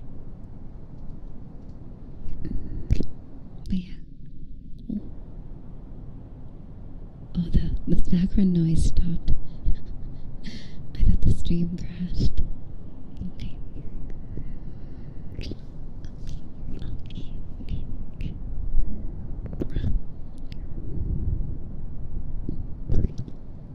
Okay, let's see. This is, I think in like 2 or 3 hours is when my internet starts to kind of not be the greatest. kind of slow.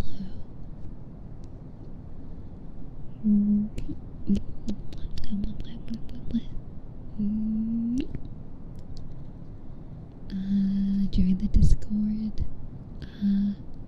Follow my Twitter.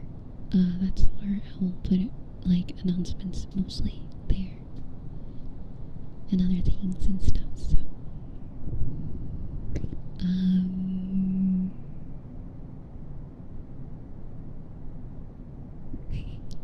I can't think of anything else. But I hope you have a good rest of Tuesday. Is it a Tuesday? A Wednesday, yeah. Have a good rest of Wednesday. Make sure, as per usual, that you drink water. And be nice to yourself, please. Okay.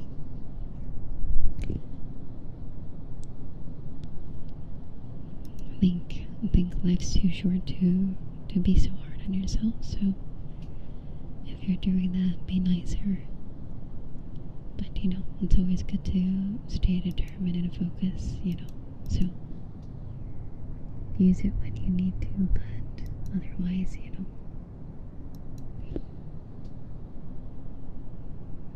Yeah. Or maybe the word would be discipline, would be a better word, I don't know. But yeah, does it always happen?